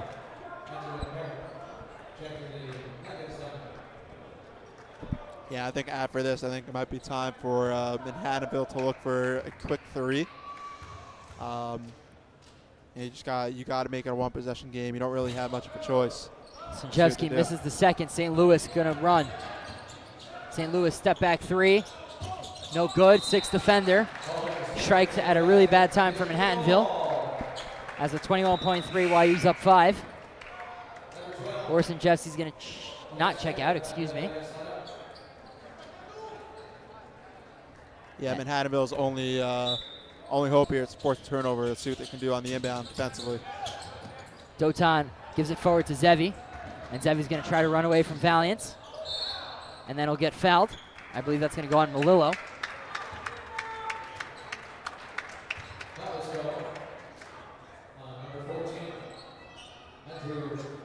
That's going to be Malillo's 4th.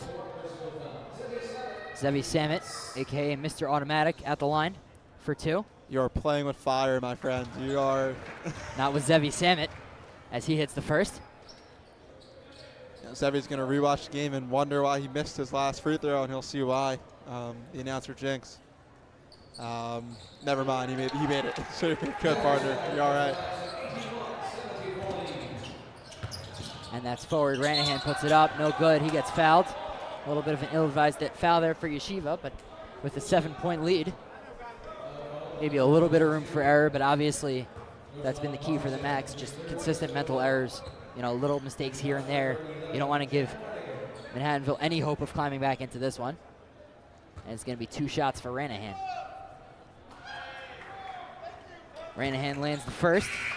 83.7% shooter on the season. Yeah, to your point before, I think it might be time to throw it off the rim so you can get the rebound and get a quick three. With 10 seconds left, probably not going to come back by just fouling. As Ranahan hits the second. Zackheim, 9, 8. And Zackheim calls a timeout smartly. As with the shot clock turned off, obviously, with 6.4 to go. Mac's going to have about 5 or so seconds to get it out of half court with the 5-point lead. I'd like to give a shout out to Rabbi Simcha Green, who always likes to watch the Max games on TV. Father of Rabbi John Green, who's the director of JSS and has developed a very close relationship with Roy Itzkovich and many of the other Maccabees. I also like to give a shout out to Grandpa Charlie watching at home on JBS.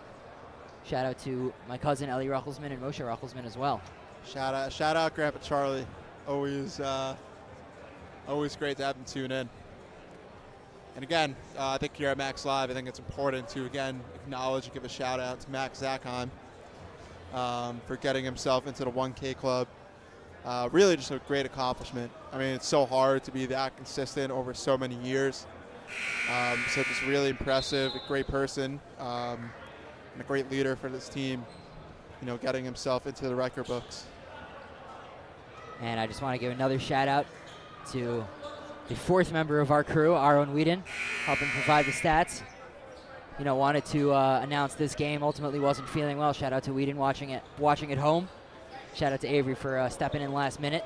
Yeah, Whedon, so and I aspire to, so a big shout out to him.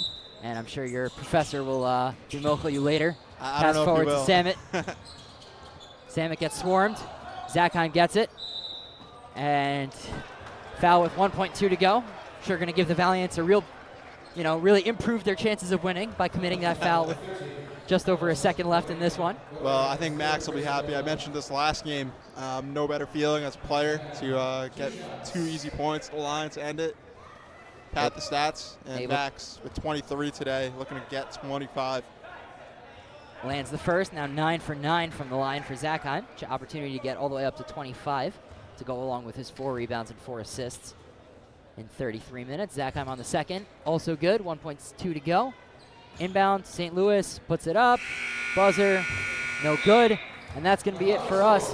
83-76, Yeshiva over the Manhattanville Valiants, improving YU to 12-3 in the conference.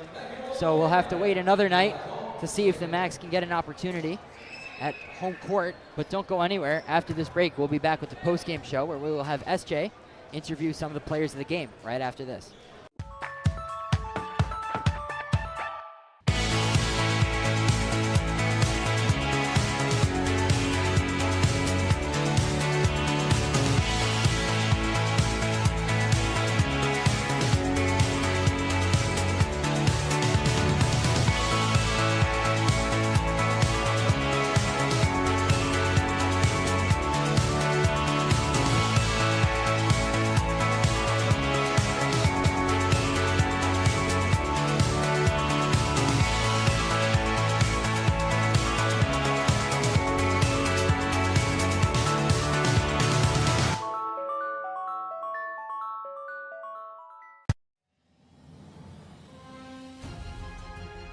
The best source of news today is JBS.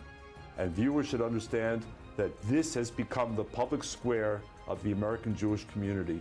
This is where they can get 24/7 information, understanding, analysis, sympathetically, honestly, accurately. JBS should become the address of choice.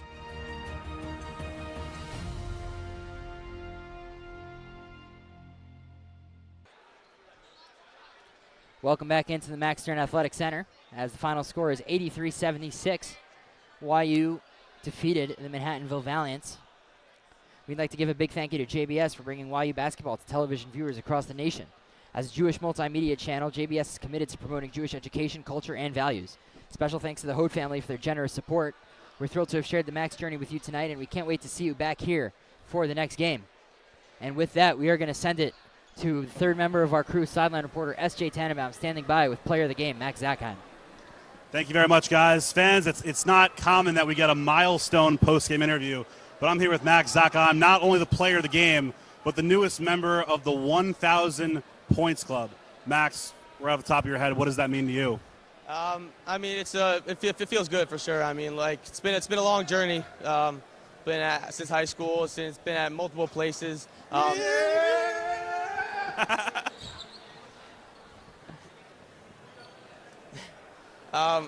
mean, and I come to Yeshiva, and I mean, I believe it's an everyday thing, and when you put it, and you're in the gym every single day, like success will come. So I'm just happy that we got the win tonight, and that I got to 1,000, I guess. Now, Max, we all know you're a team first player, but it's got to feel pretty good to score 1,000 points. Who would you say are some of the people who have been most helpful in building you up as a player and getting you to that accolade? I mean, there's so many, from trainers, coaches, but in particular, I would say, I mean, you got to go with the staff here at Yeshiva and my teammates that have been with me since I got here: Zevi, Dotan, Roy, and then guys that came along the way, and even someone like Hillel Baynash doesn't play, but there are days that even I don't. It's tough for me to get in the gym, and that little guy's in the gym every time, so I'm getting in there. He's pushing me. I mean, there's just so many guys here that want to get better, and it's contagious. So that's kind of how we roll here. Now, Max, you tonight, 29 points, 4 rebounds, 4 assists, 10 for 10 from the line, 1,000 points, and now at 1,012 for your career. A tough fall, but you got back up.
Are we good?